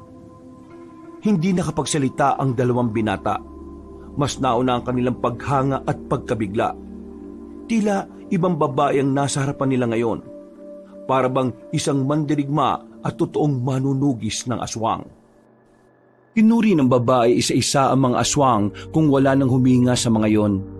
Nang masigurong patay na ay nilapitan sila nito. Ayos lang ba kayo? Wala bang nisaktan sa inyo? Teka, totoo ba talaga ang nakikita naming pinaslang mo yung 7 aswang? Oo, pinaslang ko nga sila. Sabi mo nga sa amin, ikaw rin ba yung pumaslang doon sa mga aswang nitong nakaraang gabi? Ako nga rin ang pumaslang doon. Sino ka ba talaga? Pag-uusapan natin ang bagay na yan mamaya. Sa ngayon, kailangan na muna nating umalis. Sandali lang, si nanay. Nagmamadaling bumangon ang lalaki. Pero bago pa man siya makalapit sa halamanan, lumabas na roon ng kanyang ina. Diyos ko, ang dami namang nakaharang dito. Nay, ayos lang kayo? Hindi ba kayo sinaktan ng aswang na yon? Hindi niya ako nasaktan. Natakot sila nung makita nilang suot ko yung kwintas na ito. Agad na napatingin si Edison sa babaeng si Sonia. Hindi siya makapaniwala na totoong epektibo ang pangontrang yon. Ang pangontrang yan ay gumagana lang ng halos 72 oras. Makakaramdam ng kakaibang paso ang sinumang aswang na magtatangkang humawak sa kanya. Sabihin mo nga sa akin, ano ba talagang kailangan mo sa amin? Pare, kalma. Tinulungan niya na nga tayo eh. Wala akong pakialam. Ang gusto kong malaman ay kung bakit niya ito ginagawa. Matapos niyang sirain ang pamilya namin tapos ililigtas niya tayo. Para ano? Para mas maramdaman naming miserable ang buhay namin? Anak, puminahon ka. Sonia, sabihin mo, ano ba talaga ang gusto mo mangyari? Sumama kayo sa akin. Ipapaliwanag ko ang lahat. Delikado rito. Lalo na't may sugat si Edison. Sumama kayo sa akin at kailangan magamot ang sugat na yan para hindi na rin tayo maamoy. Anong tingin mo? Sasama kami sa'yo? Edison, gusto kong maliwanagan. Gusto kong marinig kung ano man ang sasabihin niya. Isang malalim na buntong hininga na lamang ang nagawa ni Edison noong mga sandaling yon. Pinagbigyan niya ang gusto ng kanyang ina. Kaya naman sumama sila sa paglalakad. Ilang minuto lang ang nakalipas, narating na rin nila ang tirahan ng dalaga. Isa itong bahay na bato. Walang itaas pero medyo malawak. Malaki rin ang bakuran at napupuno ito ng malalaking lampara sa palibot kaya maliwanag. Ikaw lang ba mag-isa rito? Hindi. Dito rin nakatira ang mga magulang ko. Pero wala sila rito ngayon. May mahalaga silang misyon na kailangan gawin. Pinupo sila ng dalaga sa gilid. Hinandaan na muna sila nito ng maiinom. Hindi nagtagal, nagumpisa na rin itong ipaalam sa kanila kung ano ang totoo. Oo, naging kabit ako ni Mang Tonyo. Pero hindi ko yung ginawa para manira ng pamilya. Wala lang talaga akong pagpipilian kundi yun lang. Ano bang ibig mong sabihin? Kung hindi paninira ng pamilya ang layunin mo, bakit mo yun ginawa? Ang pamilya ko ay mga manunugis. Ibig sabihin, kami ang uri ng mga tao na pumapaslang talaga ng mga mababangis na nilalang. Gaya na lang ng aswang. Hindi ko kilala si Mang Tonyo. Wala kaming kahit na anong koneksyon noon. Pero yung nilalandi niyang babae ay ang aswang na hinahanap ko. Yun ay ang prinsesa ng mga aswang. Teka, sinasabi mo bang yung aswang na yun ang tunay niyang kabit? Oo, siya nga. Siya ang babaeng kinalolokohan ni Mang Tonyo. Pero nang malaman kong yun na nga ang aswang na target ko, gumawa ko ng paraan para mapalapit kay Mang Tonyo. Nalaman ko rin kasi na kinuha niya yung itim na bato mula sa babae. Ang batong itim na yon ay pinaniniwalaang sagrado. Pinamana yon sa prinsesang aswang. Pero nang pansamantala itong iniluwan ng prinsesa at nakita ni Mang Tonyo, inakala niyang mamahaling bato yon, kaya palihim niyang kinuha. Nalaman kong nasa kanya ang bato na yon base sa kwento niya. Yun ang kailangan ko makuha. Nang makiusap ko sa kanya na hingi ng batong yon, sinabi niya sa akin na ibibigay niya yon sa akin kapag pumayag akong maging kasintahan niya. Wala akong ibang pagpipilian kaya pumayag na ako. Kahit alam ko makakasira ako ng pamilya, ginawa ko. Kasi yun lang ang tanging paraan para makuha ang bato at para mailayo sa kapamakan ng maraming tao. Ang kaso nga lang, nitong nakaraan, ipinagtapat niya sa akin na hindi na niya mahanap kung nasaan ang itim na bato. At ngayon, galit na ang mga aswang. Namatay kasi ang prinsesa dahil sa ginawa niya. Ang batong yun ang tila bumubuhay sa dugo ng prinsesa. At dahil hindi na yun naibalik, yun ang ikinamatay ng prinsesa ng mga aswang. Ano ba meron sa itim na bato na yun? At bakit gustong-gusto nilang mabawi? Ang sagradong bato, pinalulunok ito sa tagapagmana ng mga aswang at iluluwa lamang ito kapag dumating na ang itinakdang panahon. Nais nilang mabawi ang itim na bato ngayon dahil maaari pa rin nilang gamitin ito sa kasamaan kahit wala ng prinsesa. Ipapalunok ito sa pinakamatandang miyembro ng kanilang angkan at ang miyembro na yon ang siyang mas magiging malakas sa lahat. Una pa lang wala ka talagang intensyon na makasira ng pamilya? Kagaya nga ng sinabi ko, wala akong magawa kundi piliin ang paraan na yon. Naging kabit ako sa sitwasyong hindi ko ginusto. Kung sana, sa una palang binigyan niya sa akin ng bato, hindi ako hahantong sa ganoong pamamaraan. Kaso, masyadong tuso at loko-loko si Mang Tonyo. Mahilig talaga siya. At dahil sa pagiging ganon niya, hindi sana matutuon sa baryong ito ang atensyon ng mga aswang. At kayong mag-ina, kayo ang susunod na target ng mga aswang. Gagamitin nila kayo para pilitin si Mang Tonyo na ilabas ang hinahanap nila. Grabe, hindi ako makapaniwala sa mga nalalaman ko. Akala ko talaga nung una, kabit ka lang Ikaw palang tagapagligtas ng sanlibutan. Angas! Ay, sorry. Daldal ko na pala. Gusto ko makipagtulungan kayo sa akin. Ano naman ang gagawin namin? Aling Eva, kailangan niyo po munang umalis sa lugar na ito. Aminin man natin o hindi, kayo ang pinakamadaling makuha ng mga aswang. Meron akong alam na lugar na pwede kayong manatili kung papayag kayo. Kung paraan naman ito sa makakabuti, ay sige, papayag ako. Ikaw, Edison, at ikaw rin, pati na rin ang isa pa ninyong kaibigan. Kung papayag kayo, kailangan ko kayo para labanan ng mga aswang. Wala akong kasama sa misyon na ito dahil ang iba kong kasama ay nauna nang namatay nung nakaraan. Kung yung mga kasama mo nga namatay, kami pa kayang wala namang alam sa mga aswang. Kaya nga ituturo ko sa inyo mga dapat nyong gawin. Ano pre? G ka ba? Tandaan mo, Edison, kahit pumayag ka o hindi, kasama pa rin kayo sa unang aatake ng aswang dahil pamilya kayo ni Mang Tonyo. Hanggat hindi sila nakakaganti sa pagkamatay ng prinsesa at hanggat wala sa kamay nila ang itim na bato, kailanman hindi magiging ligtas ang buhay ninyo. Sabihin mo nga sa amin, gaano ba kalakas sa mga aswang na yan? Sino bang pinuno nila? Ang pinuno nila, hindi rin pangkaraniwan. Si Damaso, isang aswang na may 2 katauhan. 2 katauhan? Paano yun?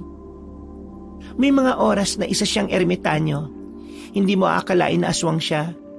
Pero ang totoo, isa siyang mabangis na aswang. Ayon sa pagkakaintindi ko, may parang demonyo sa loob ng katawan niya. At kapag nabubuhay yun sa katauhan niya, ay agad siyang nagiging aswang. Yung sinasabi mo bang ermitanyo yung may hawak na mahabang tungkod? Mahaba rin ang bigote at balbas? Tapos, malalim magsalita? Oo, siya nga. Paano niyo nalaman? Una na namin siyang nakausap. Binigyan niya nga kami ng babala Mabait ba talaga siya kapag ermitanyo siya? Mabuti siya kapag ermitanyo katauhan niya. Parang normal na tao na malalim ang pagkakaunawa sa mga bagay-bagay. Pero kapag nabubuhay ang dyablo sa kalooban niya, dito na siya nagiging aswang. Hindi niya kontrolado ang bagay na yon. Kaya nga, hindi siya tinuturing na pinuno ng mga aswang dahil hindi niya kontrolado ang sarili niya. Pero kung iisipin, siya ang pinakamabangis, kaya siya ang pinuno. Kapag nakausap natin yung matandang yun na ermitanyo ang katauhan, paslangin na kagad natin. Hindi natin magagawa yon. Kahit ermitanyo ang katauhan niya, kapag may nagtangka sa buhay niya, bigla-bigla na lang siyang nagiging aswang. Kumbaga, kapag nararamdaman ng dyablo sa katawan niya ang panganib, kusa siyang lumalabas para protektahan ang sarili niya. Tama. Kaya hindi natin pwedeng paslangin si Damaso sa ganung estado. Kailangan talaga natin siyang labanan kapag siya ay nasa estado ng pagiging aswang. Isang malalim na buntong hininga na lamang ang nagawa ni Edison. Sa puntong ito ay unti-unti na siyang naliliwanagan. Unti-unti na ring nawawala ang inis niya sa dalaga. Sa harapan ng salangan ay nakita niyang nag-uusap si Aling Eva at si Sonia. Humingi ng paumanhin si Aling Eva at ganoon din naman ang dalagang si Sonia. Matapos yun, siya naman ang lumapit. Sonia, gusto ko lang humingi ng paumanhin sa lahat ng mga nasabi ko. Hindi ko talaga alam kung ano ba talaga ang mga nangyayari. Naintindihan ko naman. Wala naman akong sama ng loob. Nahiya pa nga ako kasi nasira ko ang pamilya ninyo. Si tatay ang tunay na sumira ng pamilya namin. Dahil hindi siya nagbabago At hindi rin naman ikaw ang tunay niyang kabit, kundi yung sinasabi mong prinsesa ng mga aswang. Pero kahit na, naging dahilan pa rin ako ng gulo. Kaya naman sa laban na ito, susubukan kong gawin ang lahat ng makakaya ko para makabawi. Kung sakaling mapaslang nila si tatay ngayon, itutuloy pa rin ba nila yung paghahanap sa amin ni nanay? Brutal ang mga aswang. Hanggat buhay ang angkan ninyo, hindi sila titigil. Lahat ng kadugo ninyo, idadamay nila. Magsisimula yun sa inyo. Naramdaman na lamang ni Edison ang kilabot na mabilis na dumaloy sa kanyang buong sistema. Dahil dito, mas lalo siyang nagkaroon ng dahilan para magkaroon ng kaalaman sa pagpaslang sa mga aswang. Alam niyang yun lang ang tanging paraan para maprotektahan niya ang kanyang ina. Hanggang sa oras ng kanilang pagtulog, iniisip pa rin ni Edison kung papaano nila tatalunin ang mga aswang.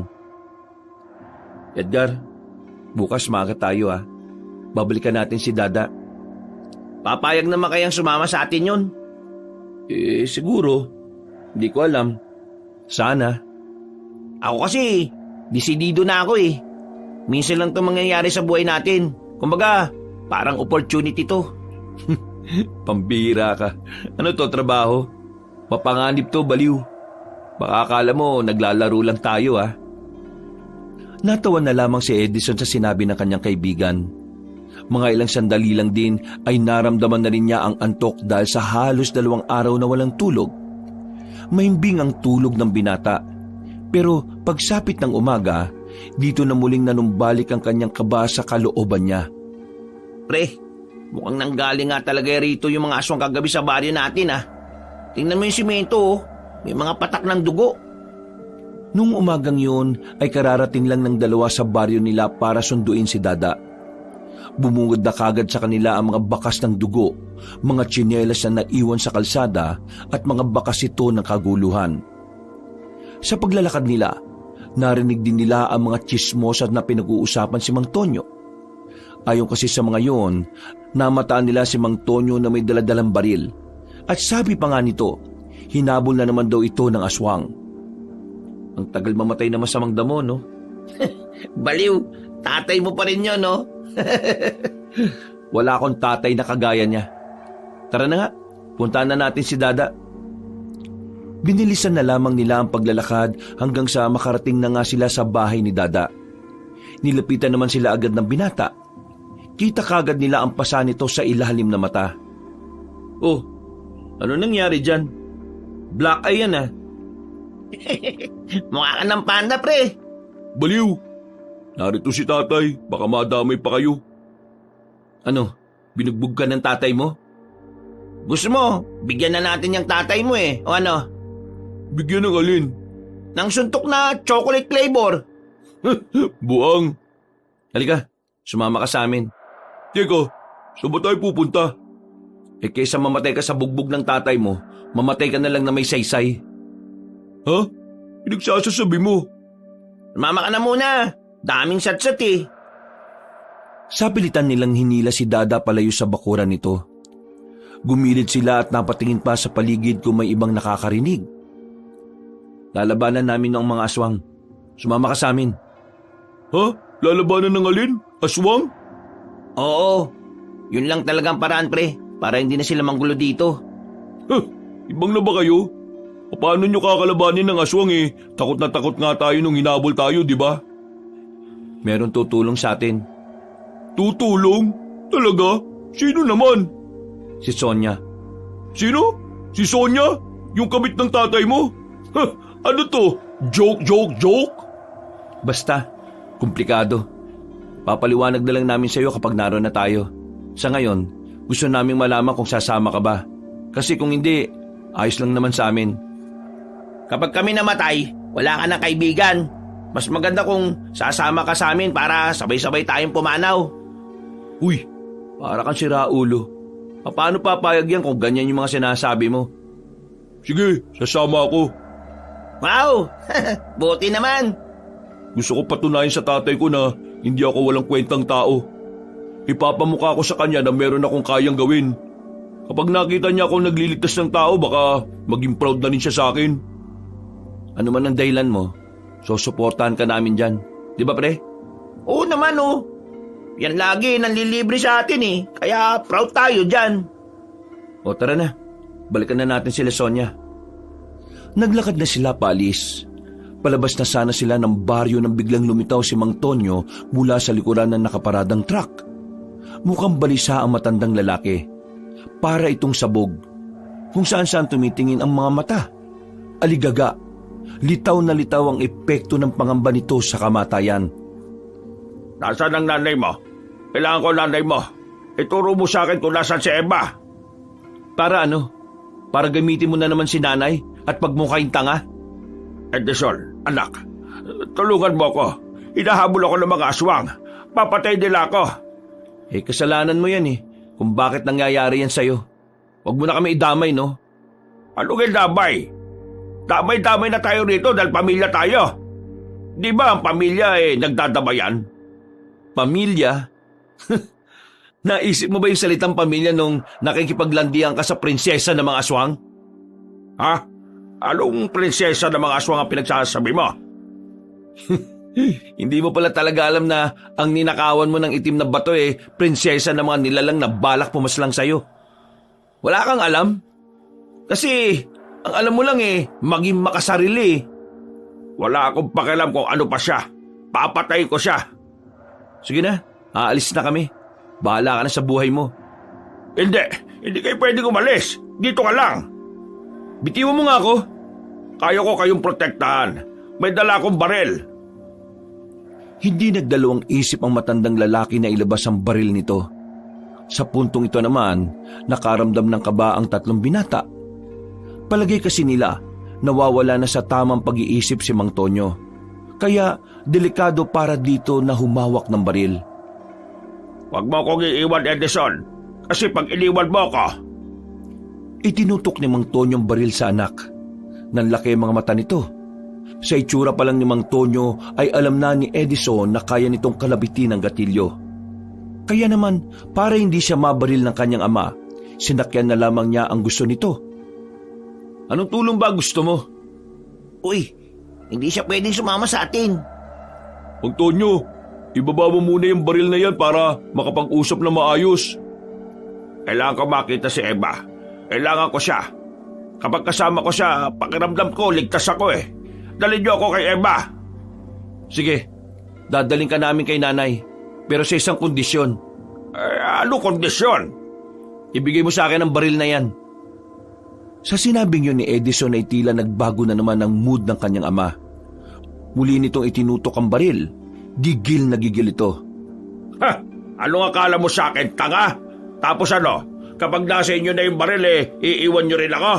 Hoy, Edison, hindi ako pinanganak kahapon. Alam kong ayaw mo sa akin kaya alam ko rin na may iba kang binabalak. Kinabahan si Edison. Hindi niya inaasahan na ganun mag-isip ang kanyang tatay. Hindi na niya alam kung paano ito pakakalmahin. Pero ang sandaling yon ay natigil nang may narinig silang tinig sa gilid. Isang amang nagtatangka sa buhay ng isang anak. Kahindik-hindik na senaryo. Nakakalungkot. Papaanong nagagawa ng isang amang mga bagay na may panganib na dulot sa anak niya? Hindi ito nararapat. Noong mga oras na yon, mas lalong kinabahan si Edison. Kahit na ermitanyo pa ang katauhan na matandang si Damaso, hindi sila makampante. Alam nilang anumang oras ay maaaring maging aswang ang matandang nasa harapan nila. At sino ka naman, tanda? Ako isang matandang walang higit na pagkakakilanlan maliban sa aking pangalan. Damaso. Damaso pagkakakilala sa akin ang iilan. Narito ako para ikaw ay pigilan. Sa masama mong gawain, dapat kitang mapakawalan. Manahimik ka. Baliw ka yata eh. Ang dami mong sinasabi, hindi ko naman maintindihan. Tunay ngang mangmanga tinutil ang isang taong umahawak ng baril, sapagkat ang kanyang tapang ay nakadepende sa gatilyo. Sinabi ng manahimik eh. Kung patay kita ngayon, dami mong sinasabi, lintik ka. Biglang tinutukan ni Mang Tonyo ang matandang lalaki. Naalarma naman si Edison.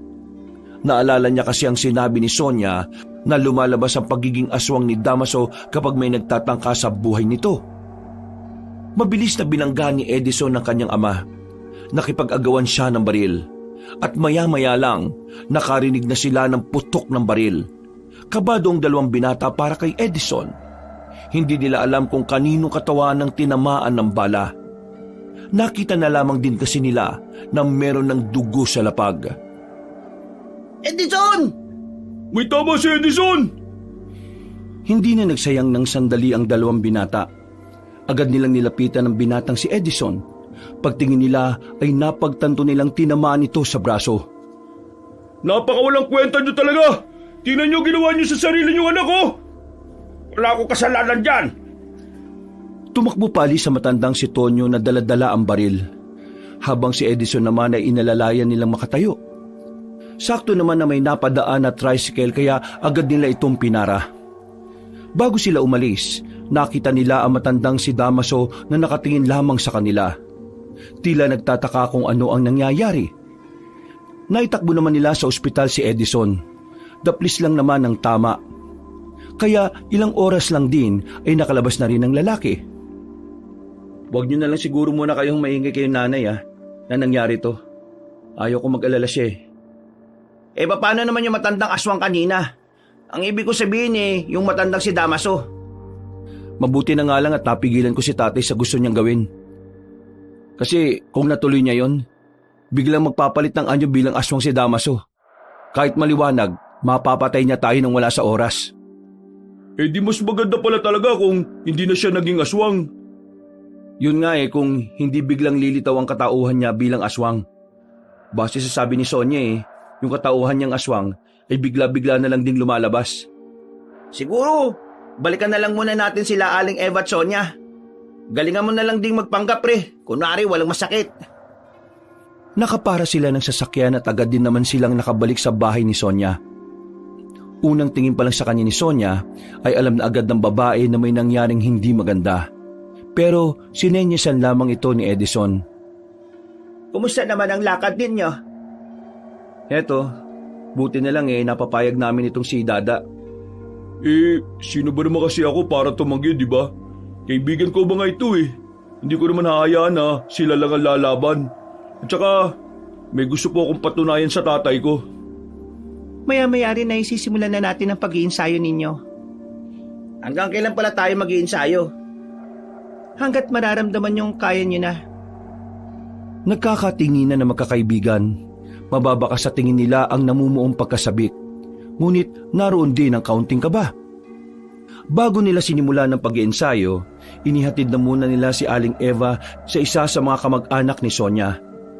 Pansamantalang doon na muna mananatili ang matandang babae hanggat hindi pa natatalo mga aswang. Dakong 3:00 ng hapon, nagtungo na sila sa kagubatan. Sinimulan na ni Sonia ang pagtuturo sa 3 anak. Pinahawak ang 3 binata ng kanya-kanyang itak.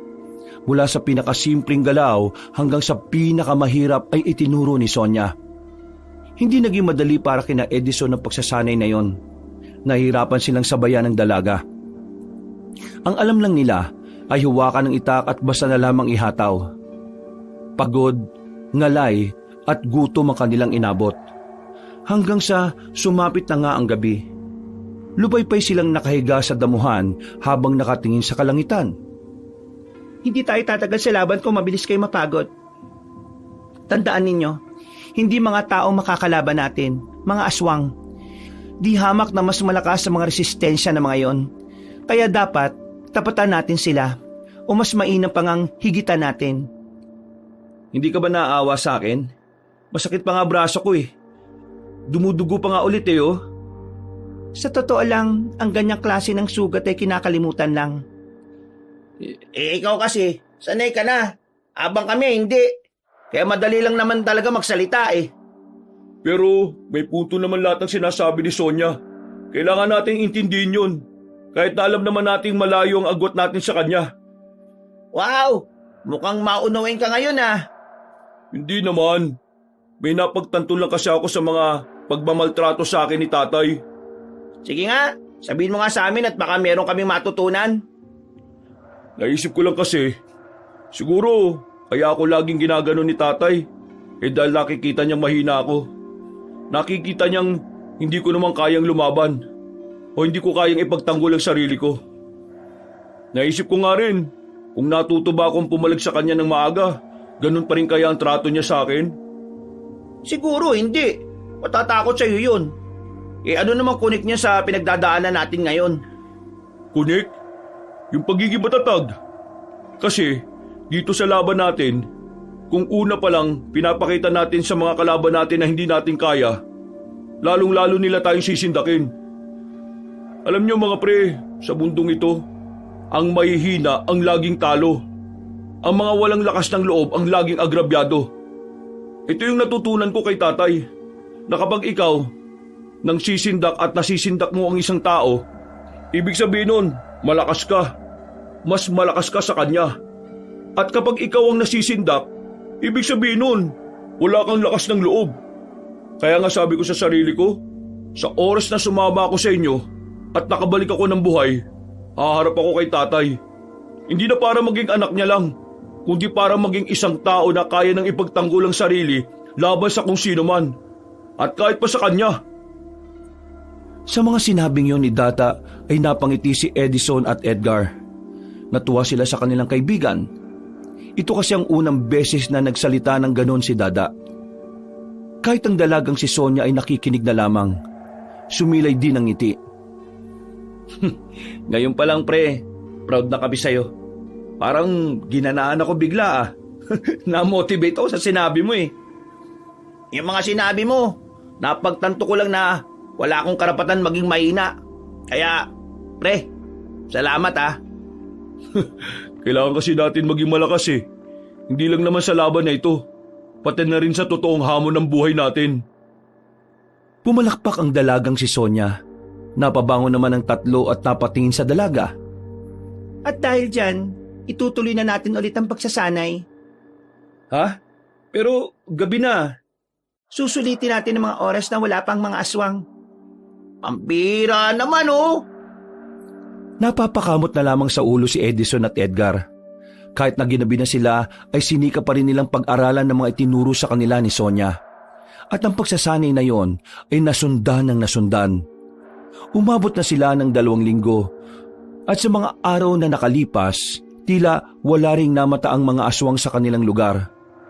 Bagay na naging pabor sa kanila para mas magkaroon pa sila ng oras sa kanilang pag-iensayo. 2 linggo na rin pala. Mamimiss ko na si nanay. Ang sabi naman ni Sonia, nasa maayos na makalagayan ng nanay mo eh. Isipin mo na lang na malayo naman siya sa kapamakan. Nung mga sandaling yon ay nasa bungad sila ng kagubatan. Hinihintay nilang dumating ang dalagang si Sonia. Pero makakalahating oras na silang naroon ay hindi pa rin nila nasisilayan si Sonia. Kaya naman naisipan na lamang nilang balikan ang dalaga sa bahay nito. Sa malayo pa lang, natanaw na nila ang mga aswang na nakapalibot sa bahay ng babae. Nagtago na muna sila sa gilid at nagmasid. Wala ang matandang si Damaso. Kaya naman agad na rin silang humanap ng tamang pagkakataon para makaatake. Siguradong nasa loob si Sonia. Kailangan na natin siyang matulungan. Mukhang dito na yata masusubukan ng mga natutunan natin ah. Ito, gamitin natin to. Oh, ano naman yan? Gasera na kapag sinindihan mo at inihagis, sumasabog. Walang pinalagpas na sandali ang 3. Sinindihan nila ang 3 gasera.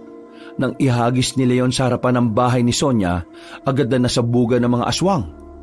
Nagliyab din ang katawan ng mga yon. Sinamantala nila ang pagkakataon na makalapit. Pinagtatataga nila ang mga aswang na nakaiwas sa pagsabog. Dahil sa kanilang ginawa, nagkaroon ng pagkakataon ng dalagang si Sonia. Ayos ka lang ba, Sonia? Ayos lang naman ako. Magaling ang ginawa nyo. Buti na lang dumating kayo at nakagawa ng paraan. Di mo ba sila kaya? Buwang ka ba? Napapalibutan na siya at mag-isa lang siya. Paano niya kakayanin? Nagtatanong lang naman ako eh. Hinahabol na nila tayo. Bakit ba kasi tayo ang hinahabol? Di ba dapat si Mang Tonyo? Nasa akin ang itim na bato. Teka, paano mo nakuha yan? Akala ko ba hindi na alam ni Papa kung nasaan yan? Sinuyot ko ang bayan. Isa sa mga sanglaan doon ang pinagbenta nito ni Mang Tonyo. Ngayong hawak-hawak na natin ang itim na bato na ito. Ang kailangan na lang natin gawin ay ingatan to para hindi mapunta sa mga aswang. Edison, Edgar, Dada, kailangan natin patayin si Damaso. Alam ko kung nasaan siya ngayon. Matapos nilang masiguro na wala ng buhay sa mga aswang na naroon, agad na rin nilang tinungo ang lugar kung nasaan naroon na matandang si Damaso. Ang malawak na kakahuyan ang siyang nagsisilbing tirahan na matanda. Inabutan nila yun na nakaupo sa malaking bato sa harap ng kubo nito. Tila alam na matandang lalaki ang kanilang pagdating. Mga kaibigan mula sa baryo, ano at nandito kaya? May kailangan ba kayo sa akin? O may kailangan lang kayong sabihin? Narito kami para pigilan ng napipintong kasamaan ng mga aswang. Kasamaan ng mga aswang? Ang mga mababangis at pambihirang nilalang? Anong may tutulong ko para sa inyong nais gawin? Mukha yatang naparito kayo dahil may ugnayan ako sa inyong layunin. Kailangan mo lang mawala sa mundong ito, Damaso. Binibini, tila yata iba ang mga sinasabi mo. Ako ay nagugulumihanan sa iyong sinasabi. Ako ay binabagabag ng mga salitang iyong pinakakawalan. Maaari mo ba akong bigyan ng mas malinaw na kahulugan? Sa madaling salita, kailangan niyong mamatay. Sonia, hindi ba baka bigla na lang maging aswang ang katauhan niya? Yun na talaga ang mangyayari kaya ihanda na ninyo ang sarili ninyo. Tumayo ang matandang si Damaso. Bahagya itong lumapit sa kanila. Hindi pa rin nawawala ang ngiti nito. Pero iba ang nararamdaman ni Edison sa ngiting yon. May isang katanungan lamang akong nais mabigyan ng kasagutan. Kung kailangan ko mawala sa mundong ito, kakayanin niyo bang gawin yon para sa akin? Napadistansya ang 4 nang makita nilang tila ng isay si Damaso. Nag-uumpisa na itong magpalit ng katauhan bilang aswang. Hindi nagtagal, tuluyan na nga itong naging halimaw. Lumabas ang malapad na pakpak na matandang aswang. Naging mas kulhado ang katawan. Dumami ang mga ugat na nakaumbok sa mukha nito. Naging kulay itim ang lahat ng mga mata nito. Maganda kayo. Tumakbo si Damaso palapit sa kanila. Medyo may kabagalan itong kumilos. Kaya naman nagawa pa rin nilang makailag. Pero hindi sila naging kampante. Dahil kahit nagagawa nila itong iwasan, tila hindi naman nakakaramdam ng pagod ang nakakatakot na nilalang. Sa halos 2 minuto nitong paglusob sa kanila, wala silang mahanap na pagkakataon para makatugon sa mga atake nito. Walang mawawala sa focus. Kainis, hindi siya tumitigil. Takbo lang sila ng takbo. Sa kahit saang pwede nilang mapagtaguan ay sinusuotan na nila. Maya-maya pa, hindi na nga kinaya ni Dada ang pagod. Ito ang unang nakatikim ng malakas na suntok ni Damaso. Tinamaan si Dada sa braso. Pakiramdam ng lalaki ay nabalian siya ng buto sa sobrang sakit. Nang subukan naman itong tulungan ni Edgar, ang binata namang ito ang nasipa. Tumama pa si Edgar sa sanga ng puno. Pagbagsak nito ay tumama rin sa makapal na ugat. Hindi niya ako kakayanin. Di habak na mga tao lamang kayo. Yun ang akala mo. Mabilis na nakalapit ang babae. Sinamantala nito ang sandaling nakalimot ang aswang. Tinaga ni Sonia si Damaso. Tinamaan naman yon sa tagiliran, pero tila wala man lang nangyari. Akala mo ba mapapatay mo ako ng ganyan? Nagkakamali ka, babae. Ibigay mo na lang sa akin ang itim na bato kung gusto mo pang mabuhay. Mas pipiliin kong mamatay kaysa ibigay sa iyo ang gusto mo. Muling lumusob ang babaeng si Sonia. Pagtaga nito, nahawakan lang ni Damaso ang kanyang kanang kamay. Hinila ng aswang ng malakas si Sonia sabay binalibag. Unang tumama ang likod nito sa lapag. Nang makita ni Edison na nakahandusay na ang kanyang mga kasama, naglakas loob na rin siyang gumawa ng pag-atake. Tumakbo siya at tumungtong sa bato at lumundag siya ng mataas. Itatarak na sana niya ang itak sa dibdib ng aswang. Ang kaso nga lang ay nagawa siyang ilaga na matanda nang bigla itong lumipad. Hindi nagpatinag si Edison. Mabilis niyang dinukot ang tirador na nasa bewang niya. Binalahan niya yon ng malaking bulitas. Tinamaan niya sa mata si Damaso na naging dahilan para bumagsak ito sa likod ng mga puno. Ayos lang ba kayo? Sira ulo, sa likuran mo! Nang lumingon si Edison, nakita niyang papalapit na sa kanya si Damaso. Mabuti na lamang kinuha rin ni Dada ang tirador nito. Kahit masakit ang braso ay agad niyang binalahan din ng bulitas. Tinamaan ito ng lalaki sa bandang leeg. Napatigil ang halimaw. Si Sonia naman ang nakakuha ng tamang pagkakataon. Mabilis na tumungo ang babae sa likuran ni Damaso. Pinagtatataga niya yon ng ilang beses. Dahil doon, napilitang lumayo muna ang aswang. Biglang hiningal si Damaso. Inakala na nilang nakakalamang na sila sa laban dahil doon. Pero nangamba sila nang marinig nilang tumatawa lang ang matandang aswang. Sira ulo yata yan ah. Hindi pa rin sapat. Kailangan natin na mas tapakan pa. Iandaan niyo ulit ang mga sarili ninyo. Nakita na lamang nilang nangingisay-ngisay na naman si Damaso. Kaya bago pa makapagpalit yun ng bagong anyo, sabay-sabay na rin silang lumapit doon. Pero biglang lumipad sa itaas ang aswang. Hindi niyo ako matatalo! Lumipad pa ibaba ang aswang. Sa muli nitong pag-atake sa kanila, tinamaan na nito si Edison. Tumilapon ng binata. Nasugatan pa ito sa hita dahil sa mahahabang kuko ng kanilang kalaban. Agad din namang kumilos ang dalaga. Nakipagtagisan ito sa aswang. Pero sa puntong ito, tila mas bumilis na si Damaso. Hindi ito gaya ng una nilang nakalaban. Huwag kang lalapit! Dada, wag! Hindi nakinig ang binatang si Dada sa sinabi nila. Tumuloy pa rin ito kahit nakitang-kita ito ni Damaso. Pagtaga ni Dada ng itak, nahawakan ni Damaso ang kamay ng binata. Iniangat ito sa ere. Mang kay Dada itatarak ang itak, pero nakabangon na pala si Edison. Tinira niya ulit ng tirador ang aswang. Tinamaan naman yun sa sentido kaya nakaramdam yun ng pagkahilo.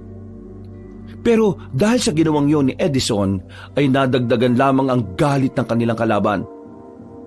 Nakalapit agad si Damaso kay Edison. Hinawakan ng aswang ang binata sa hita at saka pinaghahampas sa katawan ng puno. Sinunod naman ito si Dada na agad din namang nawala ng malay nang tumama ang ulo sa lapag. Si Edgar naman ay nakalmot sa binti, dahilan para mahirapan niya itong makatayo. Ang natitira na lamang na nakatindig noong mga puntong yon ay si Sonia. Kahit ang dalaga na sanay na sa mga ganoong laban, tila bigla na lamang ding nakaramdam ng kaba. Ibigay mo na sa akin ang itim na bato para wala ng buhay na mawala ngayong gabi. Kung gusto mo makuha ang itim na bato, kailangan mo muna akong patayin. Talagang sinasagad mo ang pasensya ko, ha? Sabay na umatake ang isa't isa. Pagkalmot ni Damaso, nagawang makailag ng babae. Nakakita ito ng tamang pagkakataon para itarak ng itak sa tagiliran ng aswang. Nagawa niyang puruhan ng kalaban niya. Pero naramdaman na lang din niya na meron na rin siyang sugat sa braso. Hindi niya namalaya na natamaan din pala siya. Laylay na ang kanang braso niya. Kaliwa na lamang ang magagamit niya na kung saan hindi siya sanay gamitin. Pero wala nang nagawa si Sonia. Sa isip niya ay kailangan na niyang isugal ang kanyang tsansa na meron siya. Hindi ako papayag na pagharian ninyo ang probinsyang matagal na naming inaalagaan. Mapikit ang! Muling lumusob ang matandang si Damaso. Pero sa pagkakataong ito, nakakuha na ng tamang pagkakataon ng dalaga. Nagawa niyang ilaga ng pagdakma sa kanya ng aswang. Nang mawalan ng balance si Damaso, ay saka na niya itinarak sa bandang likuran ng itak. Paghugot niya ay humarap na naman sa kanya ang matanda para sana makaganti. Pero itinarak naman ni Sonia ang itak sa kaliwa nitong dibdib. Hindi pa nakontento ang dalaga. Mas lalo pa niya itong ibinaon. Nang sumuka na ng dugo ang matandang si Damaso, ay agad na niyang hinugot ang itak. Oo nga't mas malakas ka sa mga tao. Pero nakalimutan mo yata na kung ano ang kapasidad ng isang tao. Masyado mong tiningnan sa mataas na paraan ang sarili mo. Nang mapahiga na ang matanda, unti-unti itong bumalik sa dating anyo. Nakita nila matandang Damaso sa matinong katauhan. Maraming salamat. Sa wakas, ako ay matatahimik na. Kasabay ng pagkawala ng aking buhay ay ang pagkawala ng sumpa sa aking katauhan. Ikinararangal kong kayo ang nakapaslang sa isang kagaya ko. Tuloy nang nalagutan ng hininga ang matandang aswang. Sa wakas, nanalo tayo. Naipanalo natin ang laban. Natawa na lamang ang binatang si Edison habang nakahiga pa rin. Matapos ang laban na yon, agad naman silang binigyan ng paunang lunas para sa kanilang mga sugat at bugbog sa katawan. Ang tatlong binata ay kinilala ng mga manunugis na angka ni Sonia. Yun nga lang, hindi na ipinagpatuloy ng tatlo ang pagiging manunugis. Mas pinili nilang mamuhay ng tahimik. Samantala, nakabalik na rin ang matandang si Eva. Muli silang nagsama ni Edison at ang matandang si Tonyo naman nalulung na sa ipinagbabawal na gamot. Nakalaunan ay nakulong na rin. Isang araw, eto, tikman nyo na itong tsaa na ginawa ko. Mabisa yan para mas madaling maghilom ang mga sugat ninyo. Maraming salamat sa inyo, lalo na sa inyo, Aling Eva. Maraming salamat sa tiwala. Ay nako, wala naman yon. Malaki rin naman ang utang na loob ko sa inyo. Kung hindi dahil sa inyo, baka wala na ako. At baka hindi ko na nakasama ang anak ko. Kung ano man ang nangyari sa nakaraan, kalimutan na natin. Ang mahalaga, ang bago nating samahan. Hindi ba, Edison? Tama ka, Nay. Kahit na hindi kami magiging manunugis pa, magiging makakaibigan pa rin tayo. Sonia, dadalo-dalo kami minsan sa iyo, ha? Oo naman, walang problema. Ngayong wala ng mga swang, baka naman pwedeng mag-inom na tayo ulit. Tawanan at kwentuhan ang maririnig ng mga sandaling yon. Masaya silang lahat dahil sa wakas, wala na silang iniisip na panganib. Kapag iniisip ni Edison ang mga nangyari, hindi pa rin siya makapaniwala na ang lahat ng yon ay kinaya nila. Sa isip-isip niya, mas malakas nga talaga ang kabutihan kung ito ay inilalaban gamit ang pagmamahal. Sa ngayon, kahit wala na ang kanyang ama, magiging masaya pa rin siya dahil makakasama niya pa rin naman ang pinakamamahal niyang ina. Wakas,